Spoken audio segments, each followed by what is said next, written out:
Salut à tous, salut Baptiste. Salut Guise. Radio Dixie, la voix de la Nouvelle-France. Merci à tous ceux qui sont connectés avec nous ce soir. Et oui, bonsoir à tous. Merci d'être au rendez-vous chaque semaine. Oui, merci beaucoup. Je vais commencer par poser une petite question à Baptiste, parce que j'ai remarqué quelque chose d'assez particulier sur lui aujourd'hui. Cette belle petite chemise avec des gros guns et bien colorée. Oui, ouais. Oui, toi tu le sais. C'est ma marque de chemise qui sort jeudi. C'est pas encore sorti. Ça sort jeudi. Ça envoie. Et donc là, bon, pour le moment, je peux pas vous en dire beaucoup plus. Pour les gens qui regardent la rediff, le lien du site est ici.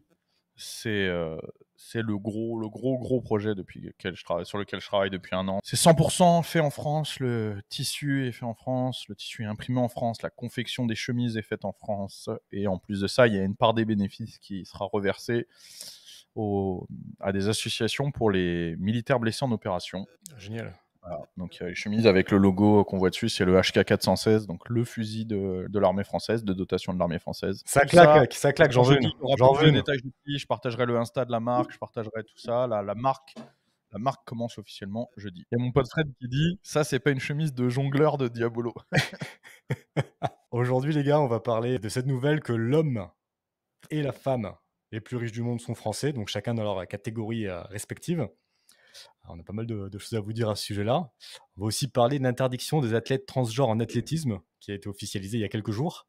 Yes. Baptiste, avec son expérience sportive... Ils ne sont pas interdits en compétition, ils sont interdits d'aller dans la catégorie d'en face. Et pour finir, je voudrais aussi vous parler de l'interdiction de TikTok aux US. De la probable interdiction de TikTok interdiction de TikTok aux US. Donc tout le monde en parle, ils sont en train de faire un acte, un peu comme ils avaient fait... comme ils avaient fait pendant le Covid, pour des questions de sécurité nationale. C'est du bullshit. Et on pourra rebondir sur la fermeture définitive de RT France. Elle est belle, la liberté d'expression. C'est clair. Il y a des choses à dire. Il y a des sujets. Ça va être un gros podcast. Pour commencer, donc comme je vous disais, l'homme et la femme les plus riches du monde sont français. Ça, c'est une première dans le classement Forbes. Donc c'est la première fois que ça arrive, qu'une femme et un homme français soient les deux premiers dans le classement. Donc Bernard Arnault, patron de LVMH, et Françoise Bettencourt, l'héritière du groupe L'Oréal. Qu'est-ce que tu en penses, Baptiste ? C'est drôle, en fait. Tu sais, j'ai vécu un truc hier soir qui est vraiment symptomatique, en fait, de comment ça se passe. C'est qu'en France, cette info, c'est une info qui, globalement, a été très mal reçue. C'est-à-dire que si tu regardes sur Twitter, etc., les gens gueulent, tout le monde hurle. Taxer les riches. Voilà. Et en fait, ce qui est drôle, c'est qu'hier soir, j'étais au resto avec des potes à moi, donc ici au Texas, avec des potes américains. On était au resto. Et donc, il me dit, tiens, j'ai vu que tu fais un nouveau live, blablabla, on parle de ça, on parle de notre émission. Et il me demande quels sont les sujets de demain. Et donc, je lui dis, en fait, là, le premier sujet, c'est que on va parler du fait que dernièrement, on a découvert que l'homme le plus riche du monde et la femme la plus riche du monde sont françaises. Réaction de mes potes, putain, génial, genre, vous devez être contents, tu sais. Ils se trouvaient ça super, tu sais. Ils étaient genre, oui, vous devez être genre, les Français, vous devez être fiers, tu vois. Et non. Erreur. Quel pays. Le marxisme mental dégénératif des Français. D'ailleurs, il y a Fred qui dit, mon pote Fred qui dit, en même temps, on va pas se mentir, L'Oréal et LVMH, c'est les marques qui s'exportent le plus à l'international, donc on pourrait être fier. C'est vrai que LVMH, c'est partout, hein, pour le coup. Ah ouais, c'est les numéro 1 dans le luxe dans le monde. Et d'ailleurs, ils produisent énormément à l'étranger, et si la politique fiscale et la politique de production en France étaient meilleures, ils produiraient certainement beaucoup plus en France, tu vois. Ouais. Ils créeraient beaucoup plus d'emplois qu'ils ne le font déjà. Ouais. D'ailleurs, ils créent déjà énormément d'emplois en France. Hein. Il y a des centaines de milliers d'employés LVMH en France. Et dans les 2 dernières années, il y a eu 30 000 créations d'emplois en France grâce à LVMH. Donc, oui. Ne serait-ce que ça, c'est incroyable. Moi-même, s'ils payaient 0% de taxes, juste avec tous les emplois qu'ils créent, je serais très content. Évidemment. Mais enfin, évidemment, parce qu'on est des gens normaux. Après, moi, je vais apporter une petite nuance là-dessus. Je comprends quand même, il y a un truc où je comprends la différence de comment la nouvelle est reçue, la différence entre ici aux États-Unis et en France. Et pourquoi en France, j'excuse un petit peu, en tout cas, j'explique un petit peu ce côté rancunier qu'on a envers les riches, tu vois. C'est qu'en France aussi, il y a un tel capitalisme de connivence, tu vois, qui existe. Qu'en fait, on est habitué, quand on est français, on est habitué à ce que quand un mec est riche, c'est toujours pour des mauvaises raisons. Et c'est vrai. Faut qu'on appelle ça un socialisme de connivence. Ouais. Oui, mais c'est ça, c'est une maladie du capitalisme, entre guillemets, tu vois, Mais c'est un capitalisme au final, malsain. en fait, c'est l'État qui permet ça, mais je te laisse continuer ton Oui, développement. si tu veux expliquer, explique vite fait ce que c'est le capitalisme de connivence, Ouais, pour le que les gens comprennent. Parce qu'on appelle ça capitalisme de capitalisme de connivence. connivence, c'est quand l'État accorde des privilèges ou des marchés à des entreprises privées qui leur permet d'avoir des monopoles ou de faire beaucoup plus d'argent. Mais tout ça, évidemment, ce ne serait pas possible si l'État n'accordait pas ces privilèges. Voilà, donc c'est quand l'État intervient sur le marché, ne laisse pas le marché faire et biaise finalement le marché, généralement parce qu'ils ont ses propres intérêts. Alors en France, c'est très souvent parce qu'il y a des financements de campagne derrière, des aides pour des contrats, enfin c'est toujours des saloperies.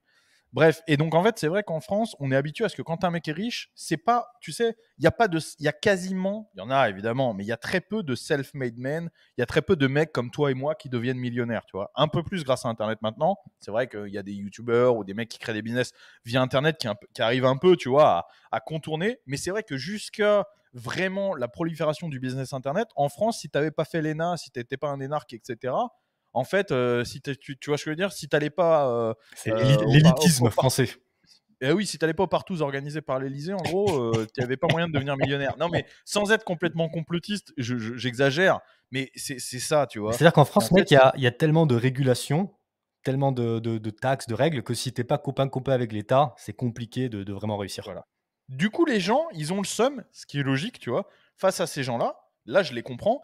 Et ils ont tendance à généraliser, du coup, à tout le monde et à te faire, bah, du coup, je déteste les riches, tu vois. Et c'est là où je dis que ça devient un marxisme mental. Et surtout, là où, par contre, je suis plus du tout d'accord, c'est que la réaction, c'est toujours ah bah il faut les taxer, tu vois. Ah non, non, non, là, je suis pas d'accord, tu vois. Là, je suis pas d'accord. Évidemment. Donc voilà, je comprends un petit peu ce ressentiment qu'on a, mais voilà, il faut encore une fois, comme on le dit à chaque émission, il faut prendre il faut regarder le champ de bataille d'un œil sec. Hein. Je citerai Napoléon à chaque émission, mais voilà, il faut prendre ça à froid, avec le recul, et se dire que c'est une bonne chose. D'une, qu'on puisse encore devenir millionnaire en France, milliardaire même, tu vois, en France aujourd'hui, ça c'est une bonne chose. De deux, il faut le cultiver. C'est-à-dire que plus on a de milliardaires, mieux c'est. Tu Ah vois, les gens, oui. ils en veulent plus des milliardaires. Mais non, non, les milliardaires, c'est une bonne chose. C'est pas qu'une question, parce que je suis pas en train de prôner la théorie du ruissellement de je sais pas quoi. C'est pas le problème. Le problème, c'est que on ne devient pas milliardaire par hasard. Pour être milliardaire, il faut avoir beaucoup d'entreprises, beaucoup d'actions, etc. Et en fait, centraliser ça en France, c'est forcément, si on développe une politique pour avoir des milliardaires, c'est qu'on développe des politiques pour avoir des entreprises, pour avoir du Ah boulot, pour oui. avoir de la production de richesse. Et la production de richesse, évidemment qu'il y a des bénéfices aux Français, tu vois. C'est évident. Donc en fait, c'est une bonne. Faut pas avoir le seum en se disant, moi aussi, tout le monde rêve, entre guillemets, bon, pas tout le monde, peut-être pas, mais t'es toujours content, t'as toujours envie d'être millionnaire, etc. Et tu peux avoir le seum, Ouais, ouais, évidemment. bah, on peut en discuter Mais peut-être de la jalousie envers l'argent qui est complètement irrationnelle. Parce que eh ben, je voulais faire une petite mise en perspective par rapport à ce que tu viens de dire. Bien que l'homme et la femme les plus riches du monde soient français, sur 2668 milliardaires, il y en a uniquement 43 français. Donc sur 2668 milliardaires dans le monde, 43 français, 735 américains et 607 chinois. Donc c'est vraiment, c'est pas représentatif, quoi. c'est fou quand même que c'est plus facile de devenir milliardaire en Chine qu'en France. Bon, après, en proportion du nombre Ouais. d'habitants, il faudrait voir ce que ça donne, parce que ça donne peut-être moins, il y en a peut-être moins en Chine qu'en France, mais Tout à fait, mec. Moi, par exemple, comment dirais-je? J'ai pas envie de prendre le fric de Bernard Arnault. Genre, c'est son fric, il crée de l'emploi pour tout le monde.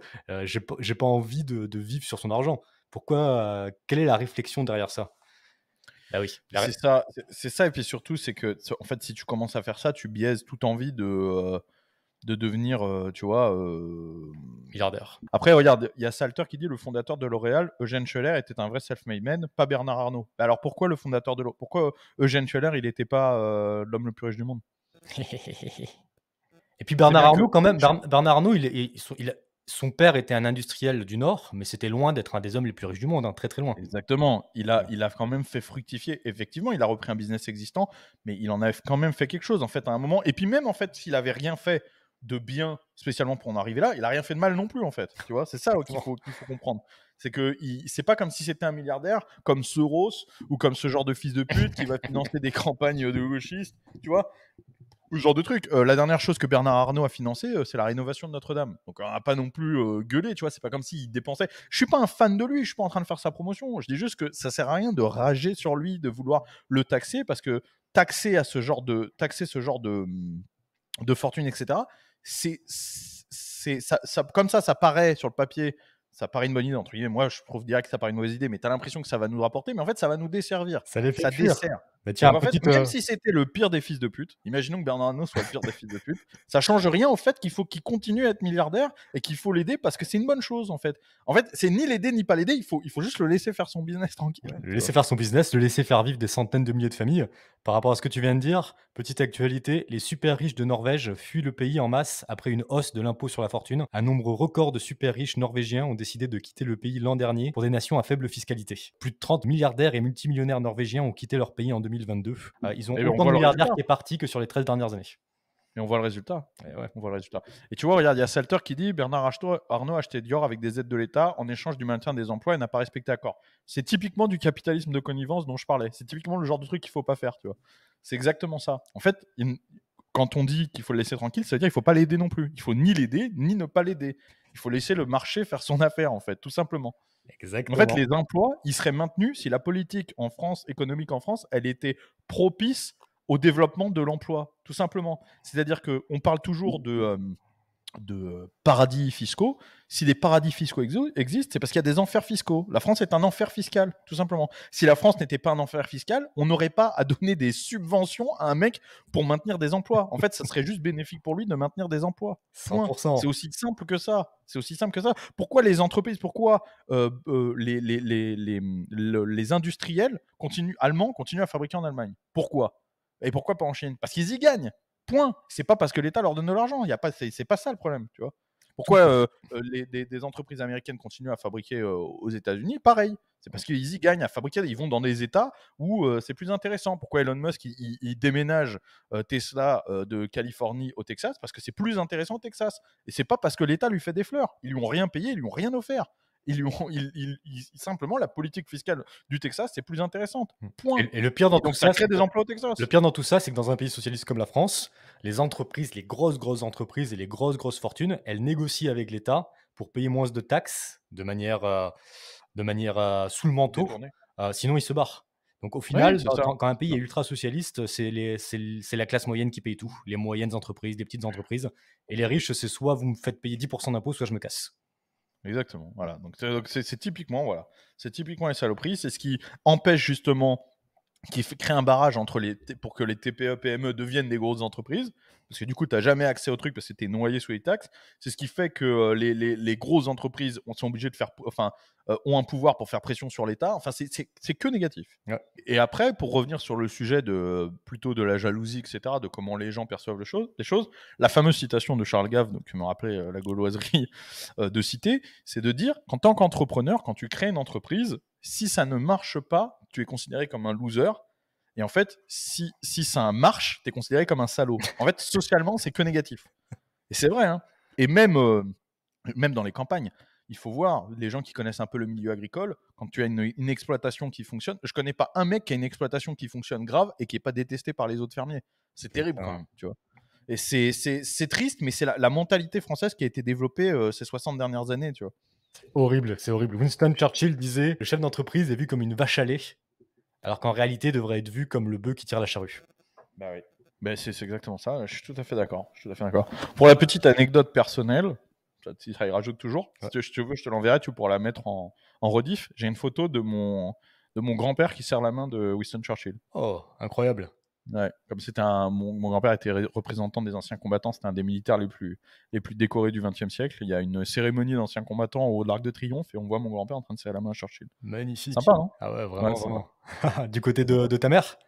Ouais, André Marchais. Ah bah génial. Je veux bien la photo, ouais. J'ai très envie de voir Ouais, ça. je t'enverrai la photo pour la mettre en relief. Et par rapport à la jalousie, en fait, ce que je voulais vous dire, les gars, c'est que ça sert à rien d'être jaloux d'un riche. En fait, tu finis jamais si tu rentres dans ce cycle de jalousie. Moi, par exemple, avant de commencer, j'avais 0 abonné. Je voulais en avoir 1000. Ok. Une fois que j'en ai 1000, j'ai envie d'en avoir 10 000. Une fois que j'en ai 10 000, j'ai envie d'en avoir autant que Papacito ou que Baptiste Marché. Et en gros, si je vais être constamment jaloux des personnes qui en ont plus que moi, parce qu'il y en aura toujours qui en auront plus que moi. Donc ça sert à rien de rentrer dans ce cycle. Et c'est exactement pareil pour l'argent. Aujourd'hui, tu gagnes 2 000 euros, tu vas être jaloux de celui qui en gagne 10 000. Après, tu vas être jaloux de celui qui en gagne 100 000. Après, quand tu vas être très très riche, tu vas être jaloux des 100 personnes les plus riches de ton pays. Après, des 100 personnes les plus riches du monde. des 10 personnes les plus riches du monde, en fait, il y aura toujours quelqu'un qui a plus que toi. Donc la jalousie est vraiment irrationnelle. Et en plus de ça, ça se trouve, le mec qui est dans sa belle Ferrari, que tu vois passer, il a juste envie de se foutre dans le mur parce qu'il est complètement dépressif. Non, et puis de manière générale, être jaloux, voilà, comme tu l'as dit, que ce soit pour les abonnés, etc., ça n'amène rien. Après, ce qu'il faut avoir une réflexion, c'est est-ce qu'il y a quelque chose que je peux faire pour arriver à ce niveau-là, si vraiment t'en as envie, ou est-ce que non, c'est impossible pour d'autres raisons. Et voilà, et en fait, le problème, il est là, il faut le prendre tout simplement. Typiquement, moi, j'ai un business model dans le monde de YouTube, c'est la boiserie. La boiserie, c'est un mec qui a beaucoup plus d'abonnés que moi. Il a créé son concept, son milieu, son délire, etc. Il a réussi à faire adhérer les gens à ça. Aujourd'hui, il est millionnaire. Il fait des jeux concours. Il fait gagner 10 voitures il y a 50 plaques chacune. Enfin, voilà, il a des entreprises qui fonctionnent de ouf. Il fait travailler toute sa famille, etc. Génial, tu vois. Enfin, Ouais. je veux dire.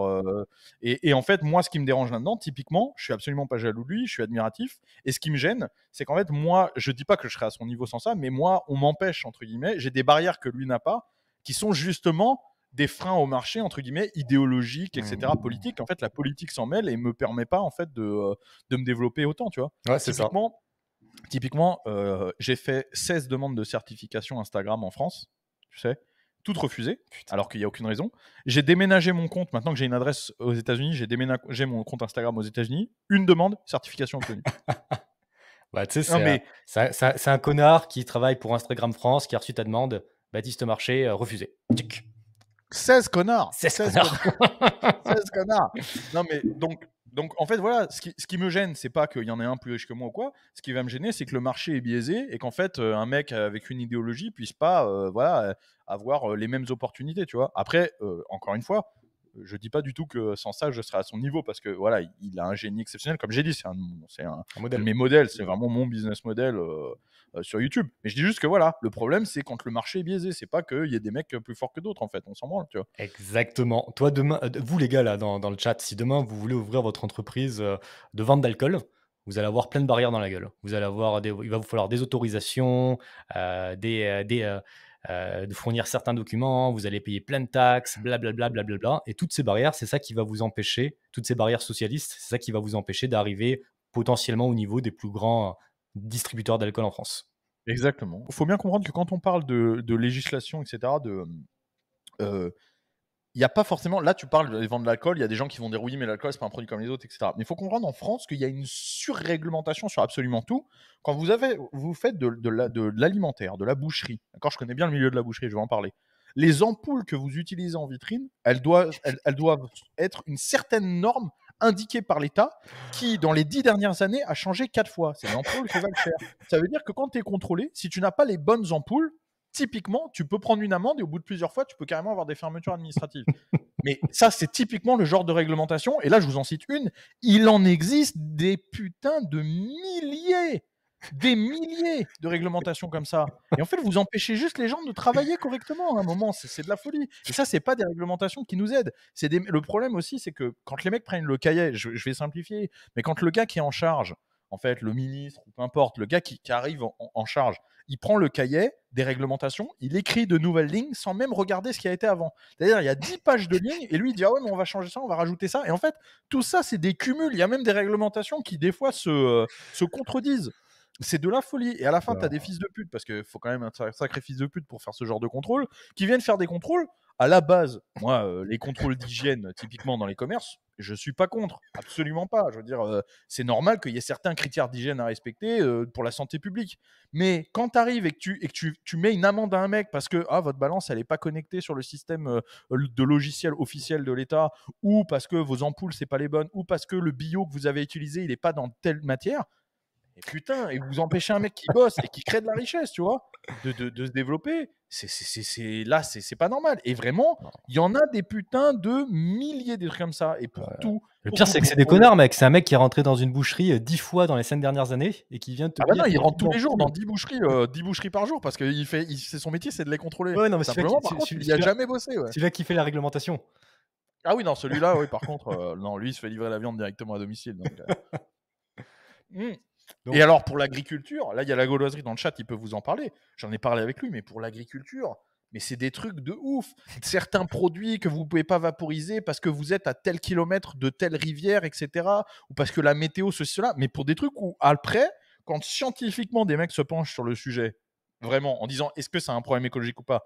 Il n'y a rien, il y a zéro preuve scientifique de quoi que ce soit, mais la réglementation, elle est là. Et tu as un pauvre paysan qui ne peut pas arroser ses plantes parce qu'il vit à tant de kilomètres de telle rivière, il ne peut pas mettre tel produit. Et puis alors, si c'est tel. Et puis alors, c'est ouf parce que, genre, un mec qui fait des céréales et un mec qui fait des arbres fruitiers, par exemple, ça n'a rien à voir. Le mec qui fait des fruits, il peut vaporiser 50 fois plus, je sais plus ce que c'est la norme exacte, mais que le mec qui fait du céréal.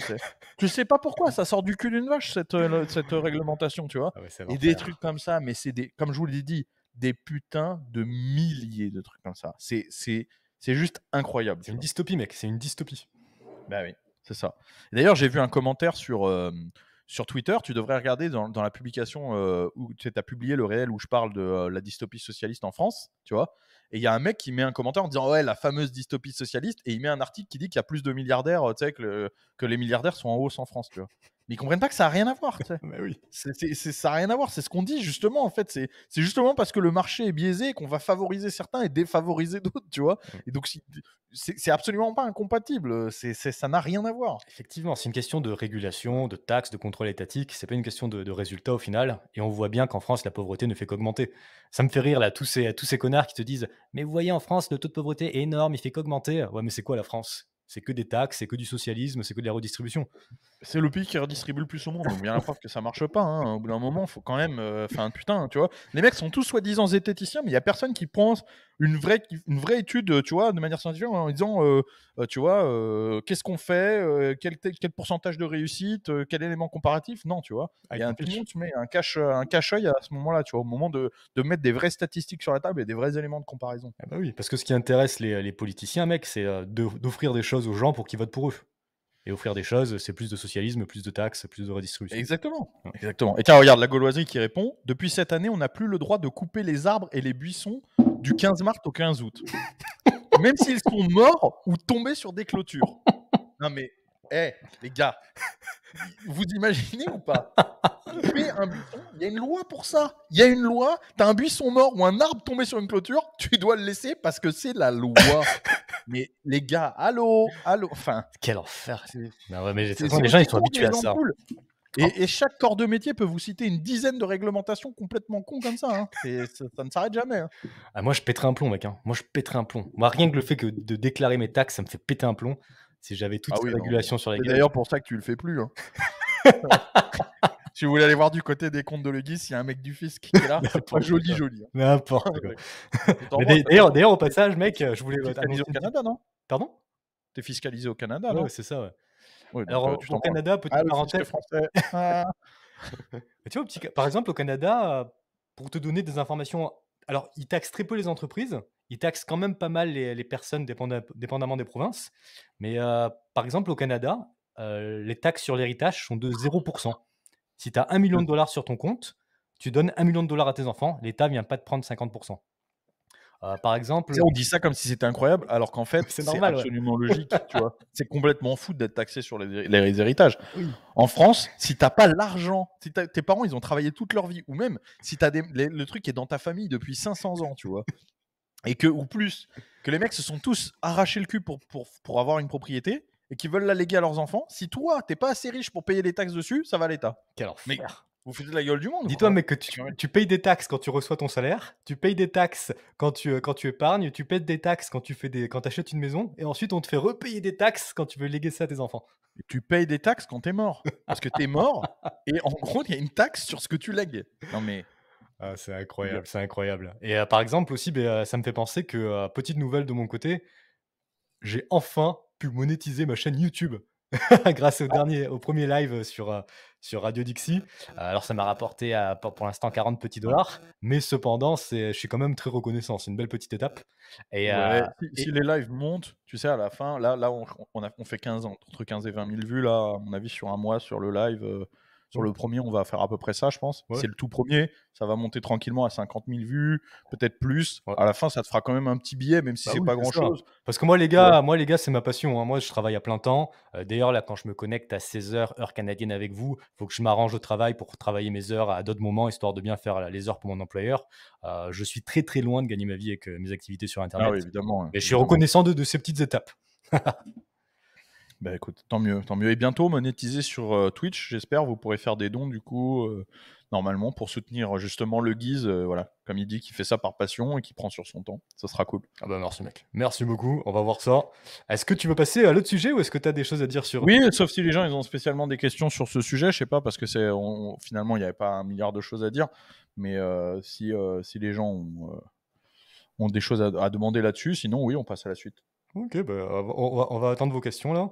Je vois une question, tu bosses dans quoi le Guise? Alors moi j'ai un travail en informatique, c'est vraiment un gagne-pain, ça me permet de C'est bien un gagner ma nerd. vie, c'est intéressant. Je suis plutôt sur le côté business de l'informatique. Quand ça marche pas de mon côté parce que j'ai pas fait les bons trucs, tu vois, c'est lui qui me dit comment là où j'ai merdé. Comme tout à l'heure, on a failli pas faire le live parce que mon micro marchait pas.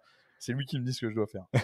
Sujet suivant, interdiction pour les athlètes transgenres de faire compétition à des femmes. Dans le genre qu'ils ont choisi, quoi. Exactement, ouais. Plutôt que dans le genre dans lequel ils existent. Pour ceux qui ne sont pas au courant, la Fédération internationale d'athlétisme a décidé d'exclure les personnes transgenres des épreuves féminines. Donc, Voilà. et ça c'était fait il y a quelques jours. Il y a un an environ, il y a eu la même chose pour la piscine, pour la natation. Qu'est-ce que tu en penses, Baptiste? En fait, tu sais que moi, j'aime pas parler des sujets où il y a personne à convaincre. Tu vois, je te l'ai déjà dit. Moi, en fait, si on aborde un sujet, tu as vu, c'est que des sujets qui font débat au sein même de notre communauté et où on peut apporter un éclaircissement sur certains points. C'est vrai. Bon, sur ce sujet, je pensais vraiment qu'il n'y avait pas débat. C'est-à-dire que je pensais que n'importe qui de normalement constitué pouvait comprendre pourquoi ça posait un problème qu'un athlète trans, qu'un homme trans femme concourt chez les femmes. Mais j'ai été très surpris de voir sur Twitter, même si Twitter étant le repère international de la bêtise, pour moi, est vraiment le pire réseau social. Il n'y a vraiment absolument rien à en tirer. Ça fait des années qu'il n'y a plus rien de positif sur Twitter, mais vraiment, hein, c'est le refuge des gogoles, des lycéens, des chômeurs, enfin vraiment des Mongoliens, vraiment des gens qui n'ont pas de vie. Mais j'ai été très surpris de voir Noémie Alabert, qui est une championne du monde de powerlifting, donc de mon ancien sport, le sport que je pratiquais au niveau, se positionner typiquement en disant, en fait, il y avait, je crois que c'était Combini ou Brut qui disait, citez quelque chose qui est légal et que vous pensez et qui pour vous devrait être illégal. Et elle a dit les hommes trans qui concourent chez les femmes dans le sport. Et elle s'est fait attaquer de partout en disant mais regarde, toi t'es super forte, ça pose pas forcément un problème, blablabla. Bla, bla, bla. Et en fait, le débat était pas de savoir si c'était éthique ou pas, le débat était vraiment de savoir si techniquement ça posait un problème. Et je me suis dit mais c'est incroyable, en fait les gens n'ont pas conscience de ce qui se passe. Et donc il faut bien comprendre, et je sais que ça peut être dur pour certains à comprendre, il faut prendre le niveau. Moi, je suis un ancien sportif de haut niveau en développé couché. Ça a été ma vie, j'étais professionnel de ce sport, j'ai concouru au plus haut niveau mondial. Voilà, donc vraiment, j'ai été dans ce sport. Et donc, je vais beaucoup le citer en exemple, évidemment, mais je vais citer d'autres sports aussi. Ok. Il faut bien comprendre qu'il y a une chose qu'il ne faut jamais faire en termes de sport, c'est comparer des amateurs et des professionnels. Il y a un fossé qui s'est creusé ces 30 dernières années, mais qui est monstrueux entre les athlètes professionnels et les athlètes amateurs. Mais vraiment, c'est-à-dire qu'en fait, tu ne peux pas comparer. C'est-à-dire que moi, qui étais centième mondial, à l'époque où j'ai arrêté la compétition, en tant que centième mondial, je faisais 240 kg au développé couché en moins de 100. Tu peux pas te comparer en tant que mec dans une salle de muscu à ça. C'est pas possible parce qu'en fait, ça, c'est dédié toute sa vie à ça, les meilleurs coachs possibles, l'alimentation, les soins, toute ma vie tourne autour de ça. D'accord? Tu peux pas, même si tu fais de la natation 3 fois par semaine, d'accord? Imaginons, donc tu es un bon nageur, tu ne peux pas te comparer à Camille Lacour. Il y a un monde qui vous sépare. Si tu prends je prenais l'exemple la dernière fois, si tu prends un sauveteur en mer, les sauveteurs en mer, c'est des très bons nageurs, d'accord? N'importe quel athlète olympique ou mondial les fume en natation, mais à un point, mais il n'y a même pas de. Non, non, mais je veux dire, il y a un fossé, il y a un énorme fossé. J'imagine que plus inimaginable. il y a de connaissances dans le sport, plus il y a de technologie, plus il y a de technicité, et cetera, plus le fossé s'écarte. Parce que le monsieur Ouais, tout le monde puis n'a pas accès à attends, ça. Camille Lacour, il nage 6 heures par jour. Il nageait 6 heures par jour à l'époque. Ouais. Enfin, tu vois ce que je veux dire? À un moment, il faut bien comprendre, avec les meilleurs coachs au monde, avec les meilleures techniques de récupération, etc., avec la pointe de la pointe, tu vois. Ouais, ouais. Donc, c'est incomparable. Donc, en fait, le problème, pourquoi je parle de ça? Parce qu'en fait, il y a des gens qui vont prendre les perfs des femmes qui sont très fortes, des femmes de haut niveau, et qui vont dire, bah, elles sont très, très fortes dans leur sport. Regarde, parce qu'ils vont se comparer ou ils vont comparer au commun des mortels. Donc, du coup, ils vont se dire, bah, au niveau qu'elles sont, les meilleures, elles pourraient très bien concourir chez les meilleurs des hommes. Mais pas du tout. Pas du tout. En fait, il y a des dimorphismes sexuels qui font que aucune femme, dans aucun sport, Je parle des sports physiques parce qu'il va y avoir des sports pas spécialement physiques comme le tir à l'arc, etc. Même s'il y a encore un gros cap, mais je veux dire, où là, ça va être plus subtil. Mais dans n'importe quelle compétition physique, que ce soit des sports de balle, le tennis, les sports d'équipe, des sports individuels comme l'athlétisme, etc. Les dimorphismes sexuels naturels sont tellement gigantesques qu'ils vont créer un fossé qui est impossible. Et en fait, quand vous comparez du top à du top, c'est-à-dire quand vous comparez du top féminin à du top masculin, il n'y a pas débat en fait. Il y a un monde, mais vraiment il y a un monde. Il y a quasiment le même monde qu'entre les pros et les amateurs. Par exemple, c'est pas pour rien que les catégories féminines ont été créées. Bien sûr. En fait, en développé couché, donc je vais citer en développé couché, puis après d'autres sports. En développé couché, la meilleure barre féminine de tous les temps, c'est 160 kg développé couché, toutes fédérations confondues, etc. D'accord ? Avec du dopage, avec tout ce que tu veux, 160 kg la barre maximum. Okay. C'est énorme, pour une femme, c'est monstrueux. Mais chez un homme, si tu regardes toutes les perfs mondiales classées, il y a un classement Open Powerlifting de toutes les fédérations, elles seraient classées 63 000. Je ne sais pas si on imagine. C'est-à-dire qu'en fait, dans n'importe quelle salle de muscu en France, tu as un mec quasiment qui fait 160 kg. Et qui n'est pas un athlète pro. Je veux dire qu'il est juste fort. Parce que pour le commun des mortels, pour le mec normal, c'est fort. 160 kg, tu es très fort. Mais un mec très fort, tu en as un par salle, voilà. Tandis que dans le monde, de toute l'histoire de l'humanité, il y a une seule femme qui a réussi à faire ça. Ben oui. Si elle concourait chez les hommes, elle serait 63 000, c'est-à-dire qu'elle serait personne. Donc, ce qu'il faut bien comprendre, c'est que si tu autorises des hommes trans à concourir chez les femmes, un mec qui est 50 millième chez les hommes, c'est-à-dire nobody. 50 000, c'est un amateur qui a fait 3 compètes. Tu vois ce que je veux dire ? C'est un débutant quasiment. Enfin, un débutant en termes de compétition. Okay. Ce mec-là peut battre un record du monde qui ne sera jamais battu par personne chez les femmes. Voilà. Ben oui. Non, mais c'est ça. Mais c'est clair. De toute façon, on l'a vu, mec, dernièrement, là, aux États-Unis, il y a eu plein de transgenres qui ont fait de la compétition avec des femmes. En lutte, elles leur ont cassé le crâne, elles leur ont brisé des os. En natation, ils ont tout gagné. Mettez-vous à la place d'une petite gamine ou d'une jeune fille qui a consacré toute sa vie à la natation, qui va peut-être décrocher une médaille d'or dans n'importe quelle compétition. Et là, il y a une femme transgenre qui débarque et qui défonce son chrono de 10 secondes. Et qui serait personne chez les hommes. C'est-à-dire un mec, c'est pas une femme transgenre, c'est un mec, en gros, un mec qui n'était personne chez les hommes, qui a jamais fait aucun résultat, qui débarque. Et d'ailleurs, la preuve qu'il y a un problème même dans les motivations de départ, c'est que pourquoi la question ne se pose que dans ce sens-là ? Jamais de femmes trans ne veulent concourir chez les hommes. Moi, en développé couché, bizarrement, allez-y, venez. Alors que les statistiques sont sorties récemment, 75% des personnes transgenres sont des femmes qui deviennent des hommes. Eh ben, en plus. Et bizarrement, là, il n'y en a aucune qui veulent. Pourquoi ? Mais déjà, parce que la question ne se pose pas, parce qu'elle ne serait même pas qualifiée. Par exemple, quand on va dans les grosses fédérations de MMA, on va dire c'est toujours des hommes qui veulent concourir chez les femmes. Mais parce que pour qu'une femme concourt dans une grosse fédération, par exemple, pour qu'une femme trans concourt dans une fédération à l'UFC, pour concourir à l'UFC, il faut gagner la ceinture de différentes fédérations qui sont moins cotées que l'UFC. Aucune femme trans n'aurait jamais la capacité physique de gagner des combats en amateur. Aucun homme trans. Enfin, je sais pas dans quel sens, mais tu veux dire une femme qui est devenue homme pourrait jamais gagner. Oui, une femme qui serait devenue homme ne pourrait pas concourir, ne pourrait jamais gagner une ceinture nulle part. En fait, si vous prenez la championne du monde de boxe anglaise, la détentrice de la ceinture poids lourd, ou la meilleure femme à l'heure actuelle en UFC, alors j'ai plus son nom, celle en UFC à l'heure actuelle, que vous la mettez dans une fédération d'amateurs, d'accord ? Elle se fait défoncer. C'est comme ça, d'accord ? C'est des questions de testostérone, d'épaisseur des os, de grandeur, de masse musculaire. Il y a plein de choses, parce que les gens ils vont penser à la masse musculaire, la capacité de fabriquer de la masse musculaire, de la fibre musculaire, qui est notamment liée aux hormones, etc. Mais il n'y a pas que ça. Il y a des dimorphismes osseux, d'accord ? Il y a le système fibreux qui est différent aussi, la façon de régénération du système fibreux et donc des tendons, etc. Il y a énormément de choses. Il y a la gestion hormonale rapide, l'adrénaline, la noradrénaline, etc. Ce genre de choses qui est différente. Le cortex préfrontal masculin et féminin qui agit différemment. Il faudrait avoir... il y a plusieurs médecins qui parlent de ce sujet bien mieux que moi, avec des chiffres, etc., des analyses scientifiques du sujet, et qui disent qu'il n'y a pas débat. Et de toute façon, même sans avoir ces infos-là, il suffit, encore une fois, de comparer statistiquement. La réalité, comparer la réalité des performances, vous allez prendre des records du monde de saut en longueur, de sprint, etc. Et vous verrez que la femme la plus rapide du monde sur 100 mètres, elle ne serait même pas qualifiée en championnat international chez les hommes. Tout à D'accord? fait. Et je vais peut-être vous surprendre avec ce que je vais dire, mais moi, par exemple, je m'en fiche complètement qu'il y ait des gens trans. C'est-à-dire que si quelqu'un d'adulte de plus de 18 ans a envie de changer de sexe, c'est son problème. Il en assume la responsabilité financière, les causes, etc. On va pas rentrer dans ce débat, mais je m'en fous, quoi. J'ai rien en particulier contre les personnes trans. Le problème, c'est pas que ça existe, le problème, c'est que ce soit promu, déjà. Ensuite, que tu leur donnes des droits particuliers. Ensuite, qu'en France, ce soit carrément financé, parce qu'on le paye, un changement de sexe, c'est payé par la Sécu. Donc, tous les problèmes, ils sont là. Parce qu'en fait, sinon, que ça existe, si vous laissez ça, que vous en parlez pas, que vous en tout cas, que vous en parlez à hauteur du phénomène, c'est-à-dire que ça représente un tout. Si demain, il n'y a plus de pub là-dessus, ça représente un tout petit pourcentage.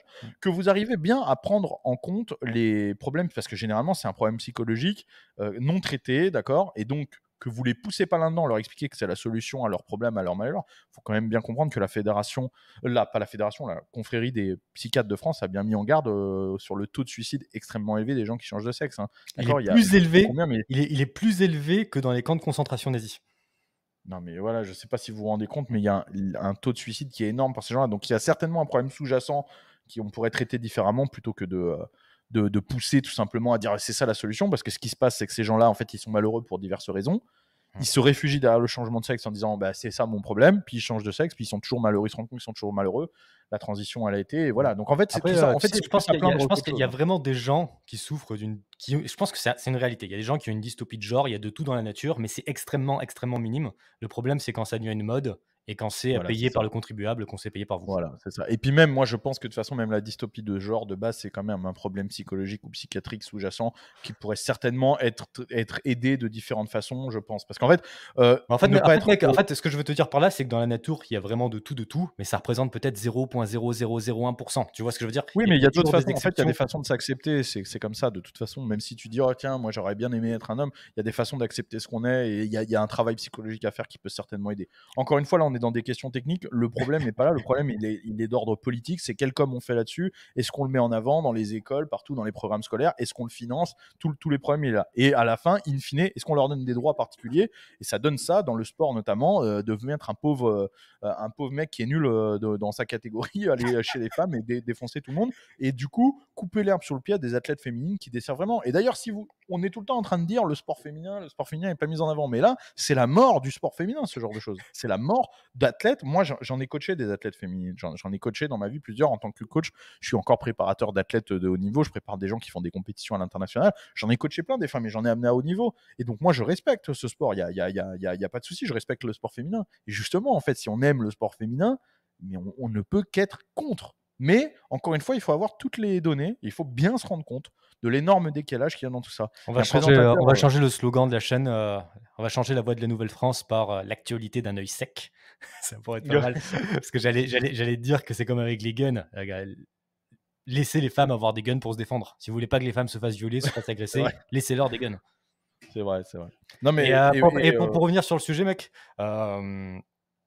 comment est-ce que tu peux tirer quelque chose de positif en faisant ça? Je veux dire, si tu arrives dans une compétition où tu sais que tu vas tout défoncer, c'est comme si moi j'allais jouer au rugby avec des gamins de 10 ans. Genre, c'est limite humiliant, quoi. Tu sais qu'il y a un présentateur américain qui a parlé de Serena Williams en disant que si elle était chez les hommes, en fait, elle se ferait défoncer. Ça a pris un temps de malade. Il a été. Tu l'as vu ce truc-là? Ouais, il a dit qu'elle serait 400e mondiale si elle était chez les hommes. Il s'est retrouvé dans tous les trucs machin. Tout le monde l'a contredit, etc. Jusqu'à la fin où Serena Williams elle-même a dû dire mais attendez, le tennis qu'on joue chez les femmes, il a rien à voir avec le tennis qui est joué chez les hommes. Tu vois, c'est terrible d'en arriver là parce qu'en fait, pour n'importe quel mec qui a un très bon niveau en tennis ou un connaisseur de tennis, ça paraissait être quelque chose de normal, mais le problème c'est le grand public parce que derrière il n'y a pas le bagage technique, il n'y a pas la connaissance, tu vois, sur le sport, et donc il n'y a pas la connaissance de la réalité. Et encore une fois, du coup on va être dans l'émotion, tu vois, plutôt que dans la perception statistique des choses. On va se dire, ouais, bah, Serena, elle est très très forte, elle paraît incroyable, parce qu'elle l'est, hein, on va pas se mentir, hein, c'est la meilleure athlète féminine de tous les temps dans sa discipline, elle est incroyable. Toi et moi, si on joue au tennis contre elle, elle va nous enculer, très clairement. Le mec qui joue au tennis en départemental, il va se faire plier, ça, y a pas de souci, elle est excellente, mais elle ne pourra jamais concourir contre un top 100 mondial masculin. Oui, même C'est comme plus. ça. Je pense qu'elle C'est serait, la réalité des elle serait faits. 400e mondiale. Et il y avait un gars qui est en Australie, un Australien qui était classé, qui était même pas classé à l'international et qui avait gagné contre les deux sœurs. Mais il y a des centaines de trucs comme ça, comme les équipes de football féminin qui jouent contre des équipes masculines juniors, des 12-15, des choses comme ça, qui à chaque fois se font plier. C'est comme ça. Après, c'est pas, en fait, c'est pas dégradant. Moi, je vois pas ça. Je dis pas les trucs, c'est nul, elles sont nulles. C'est pas le problème. C'est que on va pas. C'est comme ça, en fait. Tu vois, le Dieu ou la nature, appelle ça comme tu veux, a fait les choses telles quelles. Donc, en fait, à un moment, il faut juste accepter, tu vois, la réalité des faits et pas faire n'importe quoi, tu vois. Et puis, si t'as un cas particulier comme une personne transgenre, je veux dire, t'es déjà un cas très particulier, tu fais beaucoup de changements dans ta vie, va pas en plus t'imposer dans un sport où tu vas faire du mal à plein de monde. Bien sûr. C'est Et t'as besoin de ça pour être. et T'as besoin de ça pour être heureux, c'est n'importe je quoi. pense que je pense qu'il y a plein de personnes qui dans la communauté gay qui pensent la même chose que nous. C'est pas une question d'être LGBT ou pas, c'est une question de logique, même de morale, je trouve. Évidemment, non mais évidemment. De toute façon, la communauté LGBT, déjà, la communauté LGBT, je sais même pas ce que ça veut dire. Je pense qu'il y a des gens gays, tout simplement, des homos, tout simplement, qui ont rien à voir avec tout ça. Faut pas tout mélanger, je pense. Hein. C'est déjà. Exactement, Tu vois. exactement. Bref, en tout cas, voilà, c'était important de revenir sur ce sujet. Et encore une fois, s'il y a des gens qui sont pas d'accord sur le truc du sport, etc., mais qui viennent sur le terrain du sport, qui viennent avec des chiffres, des statistiques, qui viennent comparer ce qui est comparable, qu'on fasse des tests avec des athlètes, qu'on aille discuter directement avec des athlètes de haut niveau, masculins et féminins, pour voir ce qu'ils en pensent. Parce que les hommes, typiquement les athlètes masculins de haut niveau, ils s'en branlent que des mecs aillent concourir chez les femmes. Tu vois, ça les touche pas eux. Donc ils sont pas partie prenante dans le truc. Donc allons leur demander leurs avis. Allons demander à des grands entraîneurs, allons demander à des soigneurs sportifs, allons demander à des médecins du sport, d'accord? Mais arrêtons de faire de la politique de Twitter. C'est ça qui est insupportable. Et puis s'il y a vraiment une demande pour ça dans le marché, ben, il y aura une fédération qui proposera aux athlètes trans de faire de la compétition entre eux. Bien sûr. Il y a une question de Salter qui dit pourquoi les athlètes interviennent si peu sur le sujet selon toi, Baptiste? Parce qu'en fait, le problème aussi de ça, c'est que souvent quand tu es athlète de haut niveau, notamment dans les disciplines qui sont très médiatisées, tu as des sponsors derrière toi. Et en fait, les sponsors derrière toi, ils marchent sur des œufs avec la communication, tu vois. C'est-à-dire que le problème, si tu dis un truc et que tu te prends un gros bâche, tu prends un risque de perdre tes sponsors. Donc si jamais tu dis un truc et que le mec est considéré comme d'un seul coup se retrouve à être considéré comme homophobe par la sphère Twitter, tu as beaucoup de sponsors qui vont dire ah on va être un peu réticent à continuer à le sponsoriser et tout. Donc en fait les mecs n'ont que à perdre. C'est un peu le problème, tu vois. Donc il faut demander à des anciens athlètes généralement. Il faut aller demander à des mecs qui sont plus dans le circuit. Comme ça eux ils sont beaucoup plus tranquilles, qui deviennent commentateurs, etc. Ou encore une fois à des médecins du sport. Demander à des médecins du sport. Je veux dire c'est quand même les mieux placés ou des médecins de manière générale, hein, des gens qui ont des médecins avec une bonne connaissance en comment en morphologie, etc., en anatomie, qui vont pouvoir vous expliquer les dimorphismes sexuels et en quoi c'est problématique, tout simplement. Et puis, qu'on se base aussi simplement sur les chiffres, tout simplement, qu'on regarde les résultats, qu'on regarde les records, etc. Ah. Et voilà, tout simplement, quand on C'est met le nez dedans, c'est du y a bon pas de débat. sens. Il faut sortir de l'idéologie, il faut sortir de la victimisation, il faut être dans le bon sens. Là, je vois Studio Vencam qui nous dit sur Livre Noir, Georges avait interviewé un ou une trans qui se disait contre tous ces mouvements LGBT. Ce que je veux dire, moi j'avais vu une statistique, mec, c'était que la majorité des personnes transgenres aux États-Unis votaient conservateur. Oui, parce que oui, enfin bon. Non, tu vois ce que je veux Après, dire? Ce que je veux dire, c'est qu'il y a toujours une petite minorité qui fait énormément de bruit, mais après, on le voit dans le marché. Par exemple, quand tu vois Disney qui a ses entrées au cinéma qui chutent. Je sais pas si tu as vu passer l'histoire de Bud Light.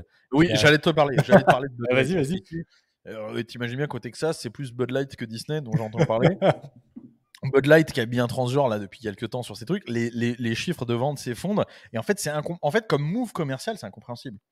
Parce que là vraiment tu fais plaisir à une toute petite minorité qui est absolument pas ton cœur de cible et au contraire tu te coupes d'un cœur. Donc en fait ils arrivent même par idéologie ou je sais pas quoi à réussir à faire des moves qui les desservent. Et ça j'avoue j'ai du mal à comprendre comment tu sabotes. Soit c'est un soit ils sont soit c'est une erreur, tu vois, c'est un mauvais geste technique, le mec s'y attendait pas, mais vraiment le mec est mauvais dans ce qu'il fait. Soit ils savent tu vois, qu'ils vont prendre une tôle et je ne sais pas pourquoi j'arrive pas à comprendre ce C'est de qui te la, décide c'est de la politique, quand c'est de t'es- l'idéologie. Je l'ai vu, la femme qui est VP de marketing de Bud Light, elle a 35 ans. Elle est woke, elle est ultra gauchiste, et c'est elle qui a pris cette décision. Oui, mais attends, tu vas pas me dire qu'il n'y a pas un bureau d'études en communication, que tu n'as pas un comité de direction qui valide ce genre de choses. En fait, le truc, c'est qu'il suffit que 70% des gens dans le département marketing soient woke, et tu peux faire dire ce que tu veux à des statistiques, à des études. et Mais ils bim. sont nuls. Oui, mais les chiffres derrière, enfin, je sais pas, il y a personne Ah, derrière mais qui de toute façon, regarde et qui dit ils se ah prennent des merde, on balles, vient de hein. perdre 1,5 milliard. Ah ouais, mais Enfin, après, c'est quelque chose de nouveau et on se rend compte que go work, go broke, s'ils veulent faire du fric, il faut qu'ils fassent des choses qui correspondent au marché et puis c'est tout. mais oui, en fait, ça dépend de quel marché, parce qu'il y a Ouais. des marchés qui sont certainement avantagés par aller dans le truc woke, hein, certainement, parce qu'ils ont ce genre de public. Enfin, quand tu fais de la bière qui est massivement consommée dans les matchs de foot américains et qui est la bière numéro 1 des hispano-américains, faut pas oublier, c'est la bière numéro 1 consommée par les Mexicains, qui sont tous catholiques. Enfin, je sais pas, putain, c'est complètement con, quoi. Ouais, oui. En parlant de ça, Bref. tu l'as vu, Masvidal au combat du UFC qui après son combat a dit, voici, il y avait Trump dans le public, donc Masvidal, un latino de Miami. Ouais, je sais, Il a dit devant tout le j'ai monde, vu. voici le meilleur président de l'histoire du monde et on a aussi la chance d'avoir le meilleur gouverneur, Ron Et DeSantis aux il a dit États-Unis. let's go Brandon, j'ai vu. Il y a eu la photo Trump avec Kid Rock et Mike Mike Tyson. Tyson que j'ai partagé. Non mais bref, c'est notre champion à nous. Moi, Trump, il m'éclate. Je l'adore. Ah, Je il est trop l'adore. drôle. Je suis pas. Il y a évidemment qu'il y a des choses à redire sur certains positionnements ou le politique et tout, mais le personnage en lui-même, tu ne peux que l'aimer parce il est génial. Enfin, moi j'adore. Ah, Il c'est est le complètement Bench and Cigars en fait. Hein. ah ouais, Faut le dire. c'est le meilleur troll du monde, il est incroyable. Ouais, il est trop bien. Bref, tu veux passer à un autre sujet ou tu veux. Ouais, bah, écoute mec, en fait, on a beaucoup de temps parce On que a rushé, hein. mais On a rushé. on peut enchaîner. Est-ce que tu regardes quelques commentaires, tiens, avant de Oui, passer? oui, les gars, si vous avez des questions, encore une fois, on va prendre un petit temps pour les questions. Putain, il y a des trucs horribles dans les commentaires, les gars. Ouais, je vois les trucs horribles, mais concentre-nous sur les questions. Je peux te poser une question qui fâche. Toi, oui, vas-y. Mais c'est une question des commentaires ou c'est C'est une une question question de toi? qu'on m'a envoyée sur Instagram plusieurs fois à ton sujet. Ah, très bien, vas-y. Tu réponds si t'en as envie. Est-ce que pour aller aux États-Unis, t'as dû te faire la piqûre? Non. Ah, Officiellement, il faut. ok. C'est tout ce que je peux dire. Très bien. Bah écoute, on a notre réponse. Je ne suis pas vacciné, mais officiellement, si vous voulez aller aux États-Unis, il faut au moins 2 doses. Ok, Voilà. c'est C'est ça. tout ce que je peux dire parce que je vis quand même ici. Ouais. Autant pour tous les trucs que je fais d'illégal en France. Aujourd'hui que je suis là, je m'en bats les couilles. Mais pour certaines choses qui pourraient me porter préjudice, voilà. Tout ce que je dis, c'est que officiellement, il faut être vacciné aux États-Unis pour rentrer aux États-Unis. Voilà. Point. Parfait. Bah, Il bon, faut en tout cas, il faut un pass vaccinal. Voilà. il faut un pass vaccinal, exactement. C'est comme Djokovic. Après, si vous voulez tout savoir, à Roissy, c'est du côté français qui vérifie votre passe vaccinal dans la queue pour enregistrer les bagages et ils ne le scannent même pas. Non mais c'est terrible quand même. C'est qu'en fait, ils le regardent juste, tu montes la feuille, ils ne le scannent. En tout cas, tous mes potes là qui sont venus jusqu'ici, ils l'ont même pas eu de scanner. Ah ouais, Donc bon. c'est le bon sens, quoi. Ouais. Les mecs, ils en ont rien à foutre. Ceux qui vérifient ça. Ouais, je sais pas. Moi, je me suis jamais fait aucun vaccin non plus, pour ceux que ça intéresse. Et du coup, j'ai été bloqué pendant 3 ans au Canada, qui ont été très, très woke, très gauchistes à ce niveau-là. Est-ce que tu as d'autres questions qui t'intéressent?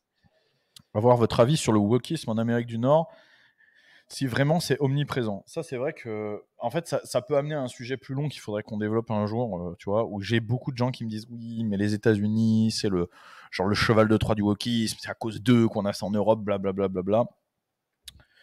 En fait, c'est vrai et c'est faux et c'est vrai, en fait, si tu préfères. En fait, les États-Unis, c'est effectivement les premiers producteurs, entre guillemets, de wokisme, d'accord.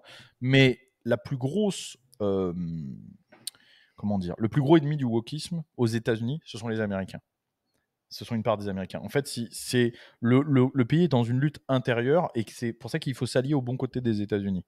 Si vous préférez, les États-Unis, c'est le pays qui va nous exporter la théorie du genre, mais c'est aussi le pays qui a élu Trump. C'est les mêmes en fait. C'est pas les mêmes personnes, mais c'est le même pays. D'accord. Et en fait, les États-Unis, c'est un pays où les gens avec un mode de vie traditionnel ont un vrai poids dans la société parce qu'ils représentent des États entiers dans lesquels ils élisent leurs politiques, leurs juges, etc. Et en fait, il faut bien comprendre quand les gens vous disent ouais, les États-Unis c'est la décadence, etc. En fait, c'est pas les Français qui vont vaincre le gouvernement Biden et l'idéologie politique. En fait, c'est les Texans, c'est les Louisianais, c'est les gens de l'Arkansas, c'est ces gens-là en fait. D'accord. Et en fait, Paris en 44 a été libéré par les Parisiens, pas par les Alliés. C'est-à-dire que ce sont en fait si on se place du point de vue des Américains, en 40, on peut dire les problèmes, c'est les Français. Mais en fait, les problèmes, c'est il y a les Français de Vichy et puis tu as les résistants français d'un autre côté. Tu vois. Et là, c'est la même chose aux États-Unis. Aux États-Unis, les traditionalistes, appelons-la comme ça, les conservateurs, ce que vous voulez, les anti-mondialistes, etc., ils représentent une énorme part de la population et surtout, ils ont un poids dans l'économie, ils ils ont un poids dans la politique. En fait, en France, c'est Conversano qui disait ça, on va dire que je le cite tout le temps, mais parce que souvent, sur l'expatriation, il a tellement parlé. Tu le regardes, tu regardes ses vidéos en ce moment. Non, pas spécialement, c'est pas ça, mais je le vois souvent apparaître dans des extraits, des choses comme ça. C'est vrai que moi, je me suis jamais penché vraiment sur son contenu, mais quand ça parle d'expatriation, on m'envoie souvent des choses. Ok. Et il dit les conservateurs ou les nationalistes, enfin les patriotes en France, ils sont inexistants. C'est-à-dire, ils existent dans le bulletin, dans l'urne, mais en fait, ils sont présents nulle part. C'est-à-dire, dans les administrations, on les entend pas, ils sont tout petits, ils sont discrets. Pas ici. Ici, vous avez des États entiers qui clament, d'accord, leur mode de vie, qui clament leurs pensées, etc. Ça représente des gens, ça représente énormément de gens. Ces gens-là, ils sont encore plus porteurs du mode de vie traditionnel européen que les Européens eux-mêmes. C'est terrible, mais ces gens-là, en fait, ils essayent de faire perdurer l'héritage européen des Européens qui se sont installés au XVIIIe siècle, au XVIIe siècle, au XIXe siècle. L'héritage aux de liberté États-Unis, individuelle, de christianisme, de et qui ont responsabilité. fondé ce pays, parce que ce pays a été fondé par des ruraux. C'est ça qui est incroyable aux États-Unis, moi qui suis toujours un défenseur de la ruralité. Ce pays a été fondé par les gens qui ont les ranchers, les éleveurs, les travailleurs des mines. Ces gens, c'est par les explorateurs, les chasseurs. Ce sont ces Des gens-là qui ont Français, fondé ce des pays. Anglais, des Irlandais, de Des tout. Polonais, exactement. Des gens qui ont les politiques, des cultures pastorales, toutes les cultures pastorales européennes qui se sont mélangées, qui ont donné du leur pour créer la culture cow-boy, etc. À l'époque, le syndicat de l'agriculture, au 19e siècle, au début du 20e siècle, le syndicat de l'agriculture était un énorme pouvoir politique aux États-Unis. Les ranchers, des propriétaires terriens, des gens qui élevaient du bétail, les cattlemen, etc., avaient un poids extrêmement puissant dans la politique. Ils ont fait ce pays, ils ont fait la constitution, etc. Donc, et en fait, cet héritage-là est encore extrêmement présent, beaucoup plus présent qu'en France. Parce que c'est le système, Oui. c'est ça, le système fédéral fait qu'ils peuvent exister à niveau étatique. Et le Texas est un des meilleurs exemples. Le Texas, un homme blanc texan à 90%, plus de 90%, ce sont des conservateurs chrétiens, ce sont des ruraux, etc. Et ces gens-là, ils ne sont pas silencieux. Ces gens-là, ils sont Oui, prêts à faire défendre leurs mec, droits déjà, jusqu'à leur vie. exemple empirique, pour revenir sur l'UFC, un énorme événement national et international, où il y a Trump et puis un athlète qui l'encourage. Est-ce que vous verriez en France, dans un grand événement sportif, Tony Yoka dire en public je voudrais dire que j'adore Zemmour, par exemple? Est-ce que Zemmour ne serait invité à des événements sportifs aussi importants? Aux États-Unis, on le voit énormément, ça. Donc, mais c'est exactement ça. Et donc, il faut comprendre que si vous voulez lutter contre l'idéologie Biden, entre guillemets, si vous voulez lutter contre cette partie-là des États-Unis, les États-Unis décadentes, les États-Unis justement qui nous font du tort, si vous luttez contre ça, il faut arrêter de rejeter la part des États-Unis qui luttent déjà contre ça, d'accord? Parce que les Texans, ils comprennent pas quand vous dites ouais, mais t'es allé vivre dans un pays de gauchistes, machin et tout. Les mecs qui vivent ici avec moi, ils disent mais c'est comme, enfin, ils comprennent absolument pas. Et encore une fois, c'est comme si un Américain disait en France, on invite des transgenres à l'Élysée, on valide le socialisme à outrance. C'est la faute des éleveurs du Béarn. C'est la faute de tous les Français. C'est la faute des mecs qui vivent des Ardennais.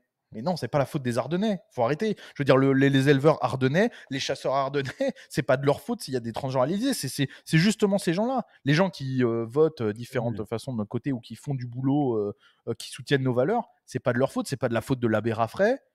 S'il y a des concerts de Bilal Hassani dans les églises, on est d'accord, tu vois. Donc il Oui, faut et bien, ben, mec, comprendre qu'il y a une part des Français qui représente la vraie France, qui n'est pas représentatif et qui ne soutient pas ce mouvement. Et ben c'est la même chose aux États-Unis, encore plus haut. Parce que eux, ils ont du pouvoir et eux, ils luttent activement contre ça avec tout le pouvoir qu'ils ont, d'accord. Il faut prendre ça. Donc arrêtez de rejeter ce pays en disant c'est le pays de la décadence, blablabla. Non, parce que si par exemple aujourd'hui moi j'existe, s'il y a des youtubeurs de droite qui existent, il y a des mecs comme ça sur les réseaux, c'est parce que les premiers, ça a été l'alt-right américaine à faire ça. Les premiers à avoir colonisé les réseaux sociaux, etc., pour faire passer des valeurs traditionnelles, ça a été cette part des Américains, d'accord. Donc ils font du bien à notre idéologie à travers le monde, ces gens-là. Et ils sont desservis par leur gouvernement, desservis par leur politique, etc. On est d'accord. Mais ils représentent toute une partie du peuple et il faut arrêter De de toute les façon, mec, rejeter vraiment parce que c'est stupide. Aux États-Unis, Trump il fait 50%, en France, Zemmour il fait 7%. Voilà, c'est ça. Et surtout, aux États-Unis, quand vous vous baladez dans des États républicains, des drapeaux Trump, etc., vous en voyez partout. Ici, les gens en France qui votent Marine Le Pen ou qui votent Zemmour, ils sont absolument silencieux. Silencieux. Et ne dites pas que c'est pas. Oui, mais parce qu'en France, il y aurait des problèmes. Mais ici aussi, il peut y avoir des problèmes. Sauf que ici si tu. Comment. il y a une expression américaine qui dit, tu vois, fuck around, find out. Tu connais, tu sais. Fais de la merde et tu verras ce qui va t'arriver. Voilà, exactement. Si tu viens les faire chier dans leur état, sur leur terre, etc., tu vas te faire défoncer parce qu'ils se tiennent, tu vois, ils tiennent leur sol entre guillemets. Et c'est un peu ce qui nous manque. Donc en fait, il faut s'inspirer des bonnes choses au lieu de. En fait, cette espèce d'anti-américanisme primaire, il est stupide. Et vraiment, je vais m'arrêter là parce que je pense que c'est un chose qu'il faut qu'on développe dans un sujet, dans un. Vas-y, on va faire ça, ouais. Dans un live vraiment, et qu'on parle de l'histoire, parce que je pense qu'il y a une énorme méconnaissance de la culture rurale américaine, de l'histoire américaine, etc. Parce que les gens ont l'impression que ce sont des étrangers total. Il y a beaucoup de gens qui n'arrivent pas à comprendre que c'est des Européens, les Américains, des anciens Européens. Et c'est pas que des Anglais, hein, c'est des Allemands, des Français, de tout. Il y a énormément de trucs de culture française ici. La culture cow-boy, elle est en grande partie issue de la culture des gardiens, d'accord, des gens de comment ça s'appelle, de Camargue, de la culture camarguaise, les chemises de cow-boy, les jeans de Nîmes, ça s'appelle, parce que ça a été fabriqué à Nîmes, ça a été inventé à Nîmes, ça s'appelle des jeans de Nîmes, parce que c'est ce sont les jeans des gardiens, etc. Donc Enfin, jean vraiment... de Nîmes, de la ville de Nîmes, ça s'est transformé en jean de Nam. Ouais, Okay. ça s'est transformé dedans. Et quand je fais des comparaisons avec, pour moi, ça va pas plaire à tout le monde, mais pour moi, Zemmour et Le Pen, c'est des socialistes. Hein. Pour que les choses soient claires, j'utilise juste ça comme moyen de comparaison avec le spectre politique français. De quoi ? Je disais que pour moi, ça va pas plaire à tout le monde, mais Marine Le Pen et Zemmour, c'est des socialistes. Je les utilise comme moyen de comparaison avec les politiques français. J'avais pas compris. Oui, bien sûr. Mais enfin, voilà, tout ça pour dire que voilà, il y a un vrai, un sujet à avoir, et je pense qu'il faut qu'on l'ait un jour dans le live. Toi et moi qui vivons en Amérique, en Amérique du Nord, il faut un jour qu'on accorde ce sujet sur le point de vue culturel, historique, sociologique, etc. Il faut qu'on le développe parce qu'il y a une vraie méconnaissance de la chose, et en fait, il y a un vrai pont à faire. Il y a un vrai pont à faire entre les défenseurs de la tradition en France et des défenseurs de la tradition aux États-Unis. Il y a un vrai pont qui doit être fait absolument, mais vraiment. Et en fait, c'est ce barrage idéologique, il est stupide. Il y a plein de gens qui me disent Zemmour socialiste, t'es sûr, Guizot, t'exagères. Je vais vous faire un truc très simple. Hein. En France, il y a 60% de dépenses publiques. Celui qui veut les baisser le plus, c'est Zemmour, mais c'est d'un petit pourcentage, de 1 ou 2%. Donc ça reste un gros étatiste, un gros socialiste qui veut... Il est socialiste d'un point de vue économique. D'un point de vue fiscal, d'un point de vue économique. Ouais. Il défend une économie socialiste, c'est-à-dire il défend le modèle français, en fait. Simplement. Le modèle français de ces 80 dernières années, on va dire. Et puis je vais en faire plaisir à beaucoup. Pour moi, un gars qui était vraiment libéral, enfin par rapport relativement au spectre français, c'était Jean-Marie Le Pen, ultra libéral. Oui, surtout à l'époque où il était sur la ligne tout simplement de... attends, j'ai oublié, alors que c'est le meilleur président américain de l'histoire. Reagan. Je parle, oui, quand il était sur la ligne Reagan, tout simplement, mais c'est vrai. C'est vrai, on va pas se mentir, parce qu'à un moment, il était à fond là-dessus. C'était l'époque où il était vraiment libéral. Mais tu sais pourquoi ? Parce qu'aussi, Jean-Marie Le Pen, il vient du mouvement poujadiste à la base. Okay. Jean-Marie Le Pen était un poujadiste, faut pas oublier. Il a fait partie du service d'ordre de Pierre Poujade. Poujade, qui était le défenseur des entrepreneurs, des petits entrepreneurs, qui était un boucher, défenseur des PME, entre guillemets, de ce qu'on s'appelait pas comme ça à l'époque, mais voilà, de l'entrepreneuriat populaire. Donc ça s'entend totalement. Bref, mais oui, voilà, c'est non, Macron, tu vois, Marion est libérale. C'est plus loin plutôt. J'avais lu Macron, excuse-moi. Elle est plus libérale que Zemmour en tout cas. C'est la plus libérale de son mouvement, très certainement. Voilà. Mais bon, bref, on pourra en reparler. C'est intéressant, mais je pense vraiment qu'il faut qu'on fasse un sujet. Exactement. On va faire un sujet là-dessus. Juste pour vous teaser sur le sujet, vous avez beaucoup d'ancêtres. Vous avez beaucoup de Français avec d'énormes couilles qui sont venus s'installer en Amérique du Nord et qui font sur des branches, c'est ça. Et dont maintenant la descendance sont américains, vivent en Louisiane, au Texas. Évidemment. Et quand vous vivez dans les États ruraux, je peux vous assurer que vous voyez énormément de moi, tous les jours, par exemple, un truc drôle, ça me fait rire à chaque fois. C'est une petite bêtise, mais qui me fait rire à chaque fois que je vais à la boucherie, c'est de voir du boudin, écrit boudin, et des andouilles, écrit andouille. Ça me fait rire parce que je me dis, mais qu'est-ce que ça fout là, tu vois ? Mais voilà, c'est comme ça. Mais les deux seuls endroits au monde où on mange de l'andouille, c'est en France. Non, mais c'est vrai, en France et dans le sud des États-Unis. c'est les 2 seuls endroits au monde où tu trouves de l'andouille, tu vois. Et c'est les mêmes, hein, c'est la même chose. Hein. Les animaux sont différents, mais je veux dire, la façon de faire est la même, quoi. Incroyable, C'est incroyable. incroyable. Ouais. Bah, je te laisse finir. Je te laisse clôturer le sujet avec ça. Ouais, Et, on va clôturer comme on va faire une ça serait bien émission peut-être la semaine prochaine. là-dessus plus tard. Pourquoi pas la semaine prochaine, hein, on pourra Ouais, pourquoi faire pas, une ça part, le pourra- deuxième sujet là-dessus ou quoi. Je pense que c'est très intéressant. C'est vraiment. Ouais. Et il y a quelque chose à dire parce que moi, j'en peux plus de recevoir ce genre de message. Tu vois. bah, C'est Il y a des choses à clarifier historiquement. bien sûr. Troisième sujet, on va pouvoir prendre le temps d'en discuter parce qu'on a du temps devant nous. C'est la potentielle interdiction de TikTok aux États-Unis. Donc, cette application qui est utilisée par plus de 150 millions d'Américains va peut-être être interdite par l'État maman qui veut contrôler quel type de contenu des technologies étrangères tu as le droit de consommer. Qu'est-ce que tu en penses, Baptiste?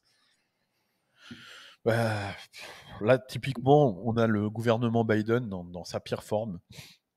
Le gouvernement Biden, c'est ça, en fait. C'est en gros, c'est utiliser les ficelles, tu sais, les méthodes américaines, tu vois, d'efficacité américaine sur les pires trucs, en fait.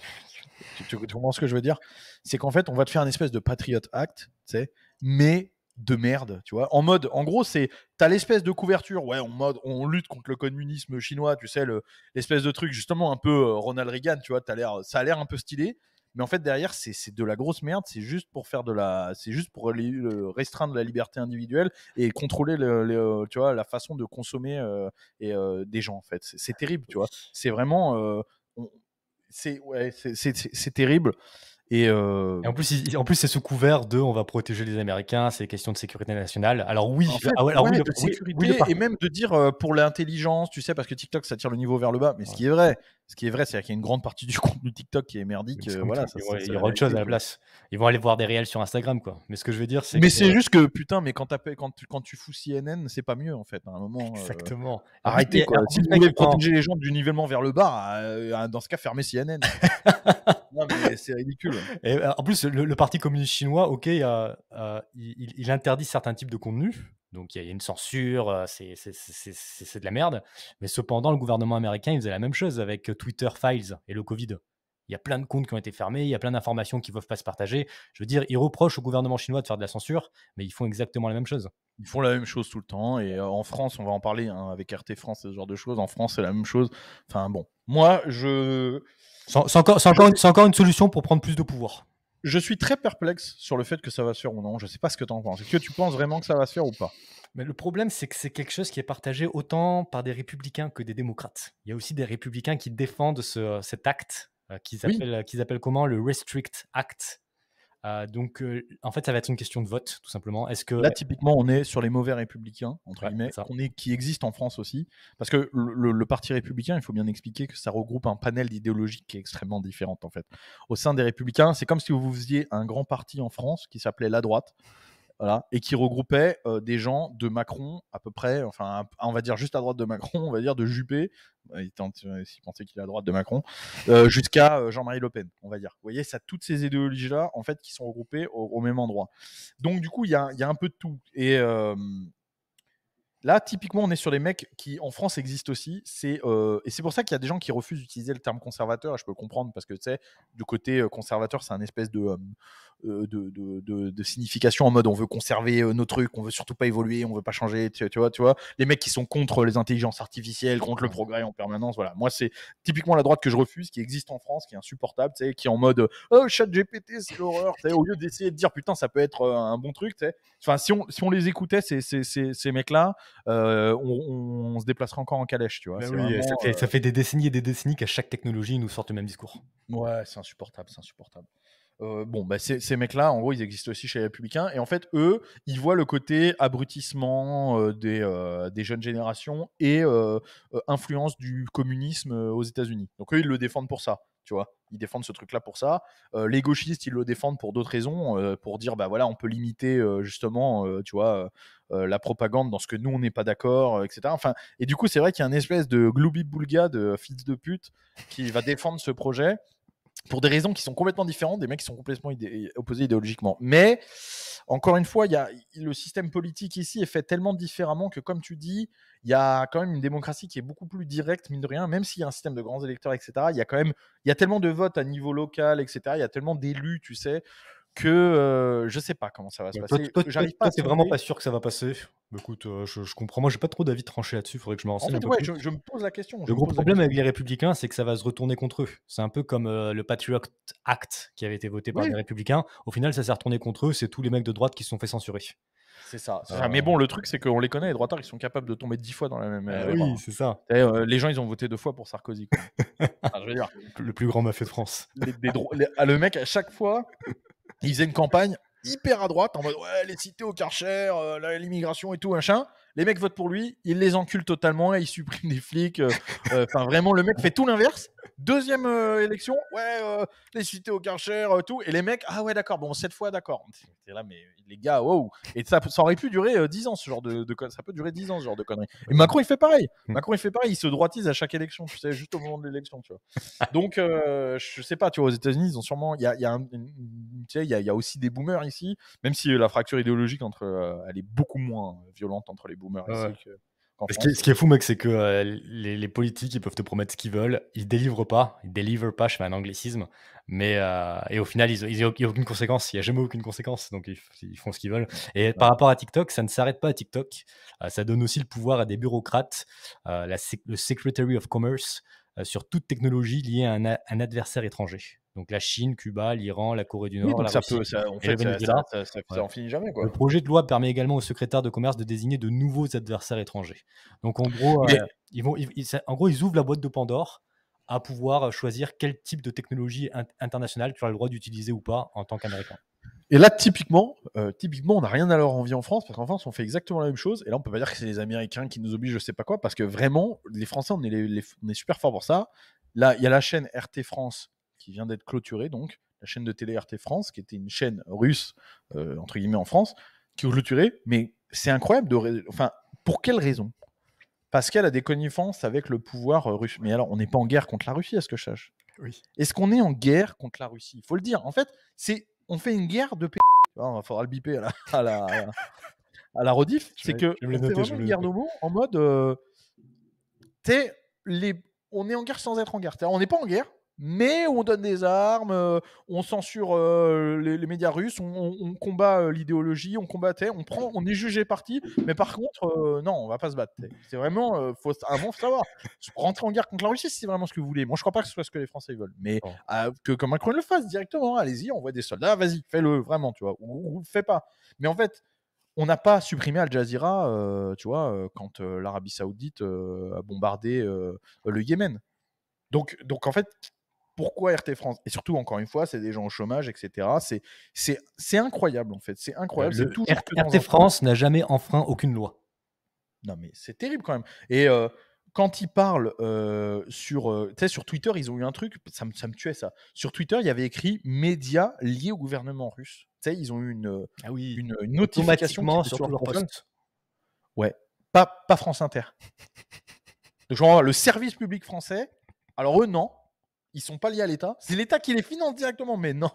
Eux, ils sont pas liés à l'État. Mais par contre, RT France ou RT de manière générale, Russia Today, eux, par contre, ils sont liés au gouvernement. Mais c'est terrible cette double mesure. Je veux dire, c'est pas un problème d'être pro-Poutine, pro-Ukraine, etc. Je sais pas comment vous vous positionnez. Non, c'est pas ça, mec. En fait, la vraie ça n'a rien à voir. Ouais. C'est une question de deux poids, deux mesures. En fait, à un moment, c'est une question que là, on prend. Il y a une vraie prise de parti qui est stupide et qui est même dangereuse. Qui est dangereuse parce qu'on se comporte comme si la Russie était en guerre avec nous. Et en fait, à force de se comporter comme ça, elle va finir par vraiment être en guerre avec nous. Tu sais, au bout d'un moment. Oui. En fait, c'est l'ouverture de la boîte de Pandore dans le sens où si tu laisses le gouvernement interdire un média qui n'a enfreint aucune loi, il va pouvoir interdire d'autres médias comme bon lui semble. Demain, s'il y a un média pro-Trump aux États-Unis, ils vont pouvoir faire la même chose. On n'a pas envie que ce soit diffusé en France, on l'interdit. C'est une question de liberté d'expression. Moi, sincèrement, je suis ni pro-Ukraine ni pro-Russie. Je pense que les gens qui sont pro-Russie, ils ont le droit d'avoir accès à de l'information de RT France, tout simplement. C'est de la liberté d'expression. En permanence, il y a de l'information pro-Ukraine à la télé et anti-Poutine sur toutes les chaînes de télé. Tu vois. Donc, à un moment, c'est incroyable de dire ah non, par contre, le discours d'en face, il ne faut pas qu'il existe. C'est quand même. c'est un truc de fou. Et pour te donner à quel point ça devient débile, il y a une application que tous les tireurs, quand je fais du tir sportif, utilisent, c'est Straylock, tu vois. C'est une application c'est une application balistique. C'est la plus utilisée, tu vois. Tout le monde là, ça te permet de régler, voilà, c'est une application balistique pour régler ta distance de tir, machin, tes lunettes. Je vais pas rentrer dans un truc technique. C'est une application russe, mais qui est vraiment utilisée par tout dans le monde. Elle est interdite. Tu nous as déjà assez saoulé avec les trucs techniques au dernier live. Voilà, c'est ça. Elle est interdite sur Apple. Tu peux plus la télécharger. Pourquoi ? Parce que c'est un truc russe. Mais attention, hein, c'est une application balistique, il n'y a rien, il n'y a pas de news, il n'y a pas de trucs comme ça. C'est vraiment genre tu rentres ta distance de tir, tu rentres la vitesse du vent, quel calibre tu utilises, et ça te dit comment régler ta lunette, c'est tout. C'est purement technique. Putain. Et ben sur Apple, elle n'existe plus. Parce qu'elle est russe. Non mais là, tu vois ce que je veux dire ? Bah oui. On en vient à c'est encore année après année, les gouvernements se donnent de plus en plus de pouvoir. Ils peuvent censurer ce qu'ils veulent quand ils veulent, et au final, ça a des impacts directs sur la démocratie au sein du pays, au sein même de la France. Et les gens sont pour. En fait, le problème aussi, c'est qu'il y a une grande partie de la population qui est pour ce genre de truc. Si on leur désigne un méchant, à partir du moment où tu l'as réussi à leur faire rentrer dans la tête que ça, c'est le méchant, c'est bon, on peut tout faire. On peut oublier les droits de l'homme, on peut oublier les libertés, on peut tout oublier. Tous les trucs pour lesquels tu nous as cassé les couilles avant, c'est bon, ça compte pas parce qu'il est méchant, tu vois. Donc en fait, il suffit juste de réussir à faire bien comprendre aux gens, enfin, qui t'as envie qu'il soit considéré comme un méchant, et après c'est bon, tu fais tout ce que tu veux, tu vois. Ça rend dingue. Bah et oui. ça c'est, alors il y a eu le méchant Covid, tu vois. Donc il y avait la méchante extrême droite, après le méchant Covid, là il y a le méchant Poutine. Tous les jours, tous les ans, tous les il y a le méchant riche, on peut faire tout ce qu'on veut. le méchant milliardaire. On fait ce qu'on veut. Bah ouais, mec. Mais ça me fait penser à quelque chose que j'avais pensé suite à notre live de la semaine dernière, par rapport aux armes à feu. Très petite parenthèse pour pas changer complètement de sujet.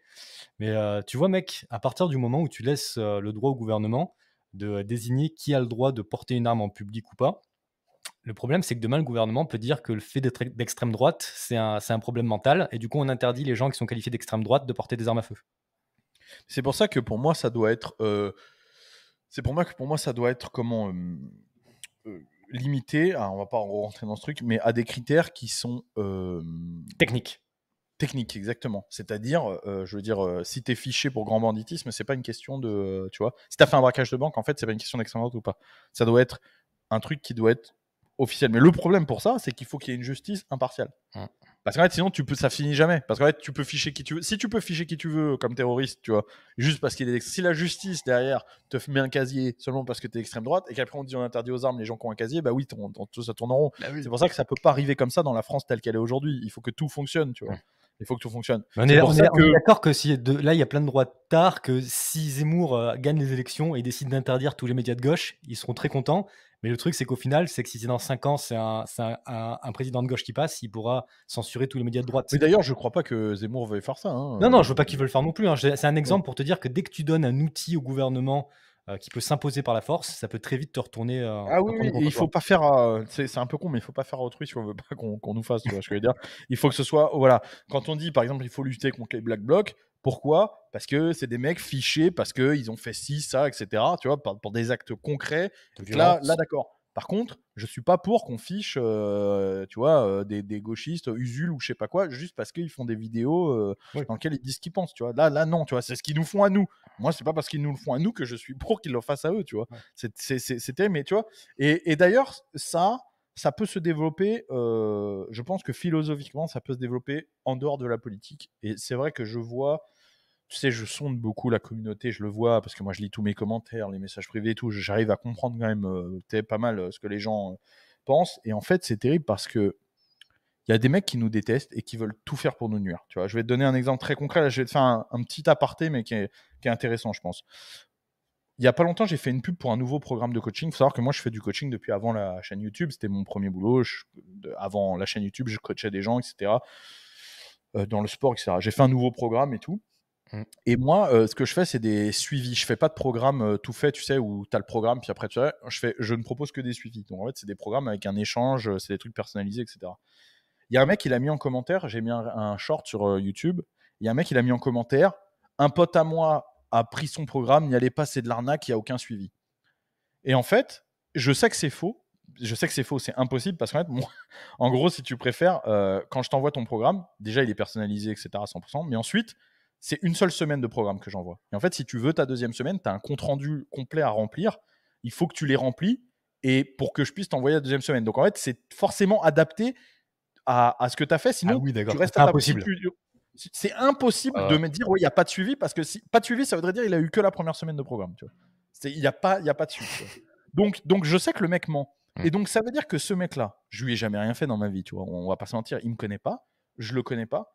Et là, c'est de la méchanceté pure. Le mec, il a pris 3 secondes de sa vie pour me nuire directement, pour nuire à mon business en mode, il veut faire du mal. Et c'est vraiment de la méchanceté quand on y pense. Je veux pas faire Calimero, mais vraiment, ça m'a un peu. Je me suis dit, mais en fait, au début, tu surrimes, tu dis, bon, t'as l'habitude. Puis quand tu te poses un peu et que tu dis philosophiquement ce que ça représente, tu te dis, mais ils sont méchants, les mecs, quand même. Tu vois, c'est con de dire ça, ça peut paraître bête, mais ils sont quand même.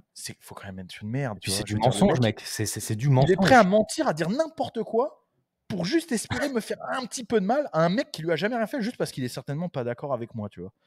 Et moi, ça me viendrait jamais à l'idée, tu vois. Et même, tu vois, ça ne me viendrait jamais à l'idée d'aller voir un adversaire politique, un mec que je peux pas blairer sur Internet, etc., et d'essayer de lui nuire par des moyens fourbes comme ça, même des mecs vraiment que je peux pas blairer. Et tu vois, regarde, par exemple, je vais pas citer son nom parce que je vais dire une dinguerie. Il y a un YouTuber, non, parce que écoute bien ce que je vais dire. Il y a un YouTuber qui a fait plein de vidéos sur moi, d'accord, qui me tweet sur Twitter, s'il me tweet sur Twitter en permanence. Il parle de mes coachings, il parle de ça, il veut nuire à mon business, il dit que je suis néo-nazi. Vraiment, un mec qui, il n'y a pas longtemps en plus, s'est mis dans la sauce parce qu'il a défendu plus ou moins la pédophilie. Ce mec-là, on m'a envoyé, écoute bien, là, je sais même pas si on peut laisser ça, on m'a envoyé une vidéo de lui en train de se masturber et de se mettre des doigts dans les fesses. Et j'ai cette vidéo. Je l'ai, parce qu'elle doit être encore dans mes mails. On m'a envoyé ça. Je me suis dit, c'est peut-être un montage. J'ai fait vérifier pour être sûr que ce soit une vraie. C'est une vraie vidéo de lui, un mec qui voulait lui nuire, en train de se masturber, de se mettre des doigts dans les fesses. Jamais de la vie je partagerai ça. Je pourrais le détruire, entre guillemets, je pourrais lui faire énormément de mal. Et il fait tout pour essayer de me nuire en permanence, tu vois. Mais je lui souhaite pas ça. Tu vois ce que je veux dire? En fait, je peux pas le blairer, ce mec-là, c'est vraiment une merde. Et si je le croise, on va certainement s'expliquer parce qu'il a dit beaucoup de choses. Ouais. Voilà. Mais jamais je lui ferai un truc comme ça parce que là, on fait pas ça en fait, tu vois. Ouais, c'est Là, de l'éthique, c'est du savoir-vivre. En fait, exactement. ce qu'il faut comprendre, c'est que toi, Baptiste, tu es un gars que tu veux de mal à personne. Tu veux juste qu'on te laisse vivre en liberté, qu'on arrête de taxer, de t'imposer des choses, de ne pas te laisser développer tes entreprises, etc. En fait, je souhaite du Très mal aux gens très sincèrement, il y a beaucoup de gens de droite qui sont comme ça. Tout ce qu'ils veulent, c'est qu'on les mais je laisse souhaite du libres. mal aux gens qui le méritent. Ouais. Je souhaite une politique beaucoup plus ferme pour les criminels, pour les agresseurs, les tueurs, les Mais ça, violeurs. c'est des gens Enfin, tu qui vois ce que je veux font dire? du mal. Ça, c'est des gens Les qui font du mal. traîtres, les escrocs, etc. Je souhaite entre guillemets, je souhaite un truc très juste, donc il n'y a pas de souci. Mais ce mec-là, ça a beau être une merde, si je le croise, je lui mettrais certainement une baffe dans la gueule parce que c'est un rapport comme ça. Il Non, mais mérite. tu vas dire, d'homme à homme, il me nuit, etc. Mais je lui souhaite pas il mérite pas d'être D'être harcelé, exposé pour dégringolé, ses etc. pratiques sexuelles sur Internet. Lui, certainement, qui me souhaite tout le mal du monde, tu vois. C'est ça qui est dingue. Et la preuve, c'est que ces mecs-là, quand ils viennent, ils essayent de me. Tu sais. Et donc, pour en revenir à notre sujet, je veux dire que voilà, il faut pas souhaiter, il faut pas vouloir renverser la machine, il faut pas avoir un côté de revanche du style nous, les droitards, on en bouffe, on se fait virer des banques, machin et tout. Donc, si un jour on est au pouvoir, il faut leur faire ça. Non, non. Justement, il faut ramener le truc à un régime normal. Et il faut dire que voilà, nous, c'est pas ça qu'on Marc souhaite. Marc Aurèle disait la meilleure façon de combattre tes ennemis, c'est de ne pas leur ressembler. Et c'est vrai, le plus important pour moi, c'est la justice. Mais au sens de ce qui est juste moralement, ce qui est juste. Pas la justice, la loi. Et je l'ai dit dans mon livre, c'est une des phrases de mon livre, la loi, je m'en branle, ce qui m'importe, c'est la justice. C'est la vérité. C'est pour ça que j'ai fait plein de trucs illégaux, etc. Parce que j'ai toujours fait des choses qui me semblent justes. Et donc, ce qui est important, il ne faut jamais oublier ça, c'est important d'être juste. Même dans ce qu'on souhaite, etc., même dans notre façon de réagir avec nos ennemis, etc., il faut être juste. Et c'est pour ça que tu as des mecs qui vont prendre mes vidéos YouTube, en faire des vidéos où ils me clashent, etc. Et moi, je ne ferai jamais ça. Parce que c'est des choses sans intérêt, c'est des choses de mecs nuls qui n'ont rien à proposer. Et il faut le laisser aux gens nuls qui n'ont rien à proposer. Il ne faut pas s'abaisser à ce niveau-là parce que c'est ridicule, tu vois. Je vois un commentaire, un chrétien est juste. Alors c'est très personnel, mais je suis très d'accord avec ça. Si tu respectes les 10 commandements, tu es une personne juste. Ma tante colombienne, parce que j'ai des origines colombiennes, qui est aussi ma marraine, elle disait si le monde entier respectait les 10 commandements, il n'y aurait plus de guerre et plus d'injustice. Franchement, tout ça, c'est des débats philosophiques, théologiques plus importants, mais voilà. Mais ce que je vais rajouter par rapport à ça, c'est qu'on retrouve ça très très souvent à gauche.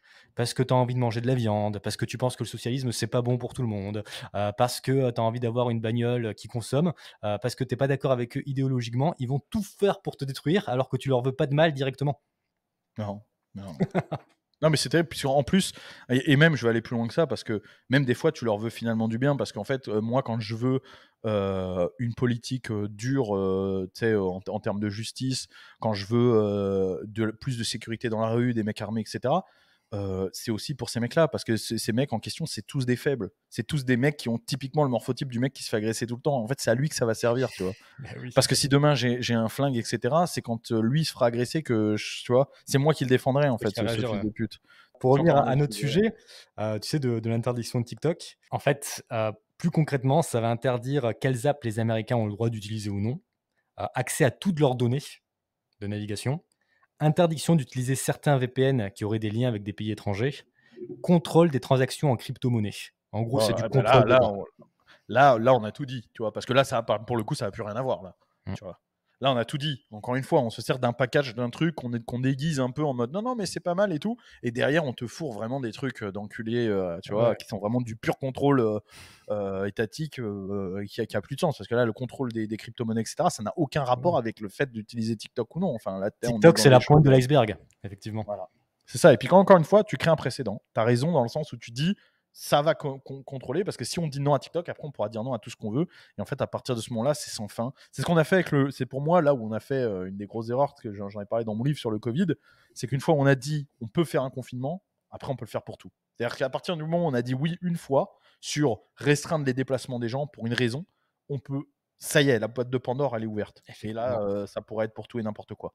D'accord. C'est même pas dans le débat de dire est-ce que c'était bien ou pas bien, etc. C'est même en dehors de ce débat-là. C'est de dire qu'à un moment, si on autorise ça pour un truc, c'est terminé. On ne pourra plus. Une fois qu'on a dit oui une fois, ça c'est la règle en politique. Tu as dit oui une fois, tu as dit oui pour toujours. Tout à fait. On ne pourra plus jamais dire non. Exactement, mec. Ça revient très très rarement en arrière, les lois. Ça va toujours, il y en a toujours plus. C'est Jordan Peterson qui disait exactement ce que tu viens de dire. Il disait en fait, les politiques, comment ils fonctionnent. Ils vont avancer de 10 km. Et si au bout de 10 km, tu commences à manifester, ils vont reculer d'1 kilomètre. Quand ça se sera calmé, ils vont avancer de nouveau de 10 km. Tu vas remanifester, te plaindre, ils vont reculer de 2 ou 3 km. Et à chaque fois, ils rajoutent plus de lois que ce qu'ils enlèvent quand tu manifestes. Et au final, tu te retrouves dans une dystopie où tout est régulé et tu peux plus rien faire. Je suis complètement d'accord avec toi. Je vais même ajouter un truc. Des fois, ils font même du rab. Ils mettent même plus dans la proposition de départ, en sachant que ça, ils vont le virer pour faire genre qu'ils ont, tu vois, qu'ils ont cédé sur des trucs. Ils mettent des trucs qu'ils voulaient pas. Comme ça, quand tu manifestes, ils font bon, allez, ok, ça c'est d'accord. Alors qu'ils s'en battaient les couilles, tu vois. C'est vraiment, c'est même plus que ça. Mais encore une fois, putain, les enfoirés. Qui accepte ça? Les moutons. Le peuple français. Nous, les Français. C'est nous qui sommes cons. C'est pas les élites qui ont tort enfin, bien sûr que c'est mal de faire ça, mais en veux ils profitent de notre faiblesse. C'est nous qui sommes cons et faibles. Si on n'était pas cons et faibles, ça n'arriverait pas. Donc à un moment, tu vois, plutôt que s'en prendre deux élites, arrêtez de profiter de notre connerie. C'est ça la grosse revendication des Français en permanence, c'est arrêter de profiter du fait qu'on est bête et faible. Non, soyons intelligents et forts. Et ils pourront plus le faire. D'accord. Arrêtons de demander de la pitié. Si en sortant, tu signais pas ton petit papier pour autorisation de sortir, si tu te faisais pas vacciner, si t'en avais rien à foutre de toutes ces règles de merde, si la majorité en avait rien à foutre, si la majorité, exactement. Ça passerait pas. Exactement. Ça resterait pas. C'est ça. D'ailleurs, je pars loin là, mais je crois qu'une des raisons pour lesquelles le monde occidental ne sombre pas complètement dans une dystopie de ce type, c'est grâce au nombre d'armes à feu aux États-Unis. Parce que les Américains se rebelleraient si jamais il y a. En fait, ils peuvent pas leur faire comme nous. Voilà, ils peuvent pas leur faire ce qu'ils nous font. C'est clair que les États du Sud, notamment les États ruraux, etc., les États armés, les États républicains, appelle-les comme tu veux, c'est clair qu'on peut pas leur faire ce qu'on nous fait à nous. C'est pas possible. Et comme les États-Unis, entre guillemets, c'est vrai que c'est le grand marionnettiste, hein, ils chapeautent quand même une grande partie du monde occidental, ils prennent des décisions pour tout le monde. Ils sont obligés de dealer avec cette partie de la population. Tu vois, et c'est vrai que par entre guillemets, ça nous éclabousse et derrière, ça nous sauve de certaines merdes. Ouais. Mais je suis d'accord avec ça. C'est pour ça, encore une fois, que je dis qu'il faut absolument les considérer comme ces gens-là, comme des alliés, les résistants entre guillemets américains. Il faut les considérer comme des alliés au lieu de les rejeter en bloc. On va en revenir au sujet c'est ceux qui résistent, c'est ceux qui ont les plus grosses couilles, qui sont les plus virils et qui résistent le plus à tout ce wokisme, à tout ce socialisme en réalité. Bien plus que les Français. Ils sont dans le cœur du cyclone. Ils sont dans le cœur du cyclone, tu vois. Donc c'est les premiers à se prendre les vagues de ça, c'est les premiers à résister. J'ai encore un exemple, un ami avec lequel je discutais en mars dernier, donc c'était il y a un an, j'étais allé chez lui, et il disait que dans l'école de sa fille, ils ont voulu parler de la théorie du genre, d'accord ? Le lendemain, d'accord, il y a eu une énorme quantité, je ne sais plus combien, il m'a cité un nombre, mais un truc de fou. En fait, les parents d'élèves ont dit « Ok, on va faire bloc ». Les pères se sont déplacés, etc. Il y a eu des centaines de parents d'élèves qui sont venus à l'école, qui ont dit « C'est comme ça, on retire notre enfant de l'école ». Putain, c'est bon. Tu vois ce que je veux dire ? C'est ce genre de manifestation. Ces gens-là, non seulement ils sont contre, mais en plus, ils le revendiquent. Tu vois, ils le revendiquent et ils ont un impact. Et comme je dis, ils sont dans le cœur du cyclone, ils sont touchés en premier. Donc, c'est eux les premiers à faire barrière. Ouais, c'est des mecs qui font passer leurs valeurs avant leur confort et qui osent prendre des risques, se mettre en avant pour combattre tout ça. Bon, bah écoute, est-ce qu'on prend. T'as rien à me faire réagir Est-ce que t'as un peu de temps, t'as envie de voir des trucs ? Bah, il reste une demi-heure à peu près. Vas-y, mec. Écoute, on n'a pas de, comment dirais-je, de timing strict. Posez des questions pendant que je cherche des 2-3 trucs que je veux montrer avec Une liste. personne qui a posé 2 fois la même question. Petite question, Baptiste parle peu de l'Europe de l'Est. Beaucoup de personnes de France s'expatrient aussi dans des pays. Arrêtez de bouger le chat. S'expatrient aussi dans des pays comme la Pologne, la Hongrie, qui se démarquent des autres pays de l'UE. Certains disent même que ce serait le futur Eldorado en Europe. Merci. J'aimerais avoir un avis là-dessus. Bah déjà, je suis pas. J'en ai parlé dans le premier live. J'en ai parlé dans le premier live des gens qui étaient en Europe de l'Est, de certains pays d'Europe de l'Est où il y avait une meilleure qualité de vie qu'en France, etc. Et je l'ai dit, en fait, pour moi, l'immigration, ça doit être, si vous émigrez quelque part, parce que l'expatriation, c'est ça aussi, c'est s'émigrer, ça doit être quelque part où vous avez un réseau, où vous avez des raisons, en fait. Faut pas juste débarquer comme ça, la fleur au fusil, sans savoir où on va, ce qu'on va faire, parce que sinon, voilà. Mais oui, il y a évidemment des pays dans l'Europe de l'Est qui ont une bien meilleure qualité de vie qu'en France et qui peuvent être une solution pour continuer le mode de vie que vous avez envie de suivre, évidemment. Donc, c'est sûr et certain. Et moi, pour avoir voyagé beaucoup en Europe de l'Est, j'aime beaucoup certains de ces pays. Ouais, il y a des pays incroyables. Moi, mon meilleur pote vit en Pologne. Il est très bien là-bas. Ah, typiquement, tu vois. J'ai un truc prêt à te présenter là, si tu veux. Vas-y. Checker. 5 millions de dollars pour chaque Afro-Américain de San Francisco en réparation du racisme systémique. C'est un plan proposé par une commission spéciale de la ville de San Francisco pour corriger les inégalités subies par les Afro-Américains depuis l'esclavage. Black Lives Matter. You have an opportunity to demonstrate this today. Do so with reparations. Le plan contient plusieurs propositions. La proposition phare consiste à offrir l'équivalent de 4,7 millions d'euros à chaque Afro-Américain de la ville. Il propose aussi de garantir un revenu annuel de minimum quasiment 100 000 $, et ce pendant 250 ans. De vendre des maisons à San Francisco pour $1 par famille, ou encore d'annuler les dettes des bénéficiaires de ces mesures. Pour l'instant, les critères d'éligibilité ne sont pas encore déterminés. Mais ce plan fait polémique. Le chef du Parti républicain à San Francisco a déclaré que ce n'était pas du tout sérieux, et en plus d'être une énorme perte de temps, c'est aussi une distraction complète. Ajoutant que le budget de la ville était de 14 milliards de dollars, et estimant que le coût de ce plan était de 50 milliards. Alors si ça se fait en place, il va falloir qu'ils délimitent bien ça, parce que sinon je connais beaucoup d'Afro-Américains qui vont venir immigrer à San Francisco pendant quelques semaines. Même moi, honnêtement, ça peut être un bon plan de faire venir 2-3 potes black. Hop, je vous trouve une américaine pour que vous vous mariez, que vous ayez la nationalité. Ensuite, délocalisation à San Francisco, et ensuite on partage l'oseille, les mecs.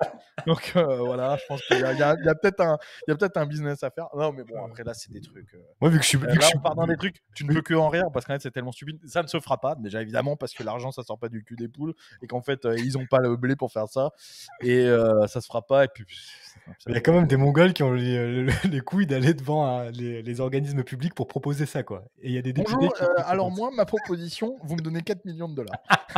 Ça va, c'est tranquille. C'est ça, ou une grosse baraque avec piscine à 1 euro. Et après, ça va. Et après, franchement, l'esclavage, on est quitte.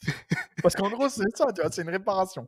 Ça veut dire une baraque avec piscine et on est quitte. Et allez, Et on a des esclaves blancs en plus. Il y a un mec qui dit je suis antillais, je suis preneur. Kenestar. Ouais. on va s'arranger. Si ça passe, je ferai une story. Voilà, je vais trouver une américaine qui est d'accord. Comme ça, vous l'épousez. Moi, je suis l'entremetteur. En fait, on partage à 3. Parce que 4 700 000 $ divisé par 3, c'est bien. Hein. C'est pas mal. Ou même une grosse baraque. Après, on la vend et on partage les bénéfices à 3. Pas de souci. On s'en occupe. Moi, vu que je vais être sur le coup, je vais suivre ça de près. Et je vais dire un truc. Je suis pour. Voilà. Je trouve que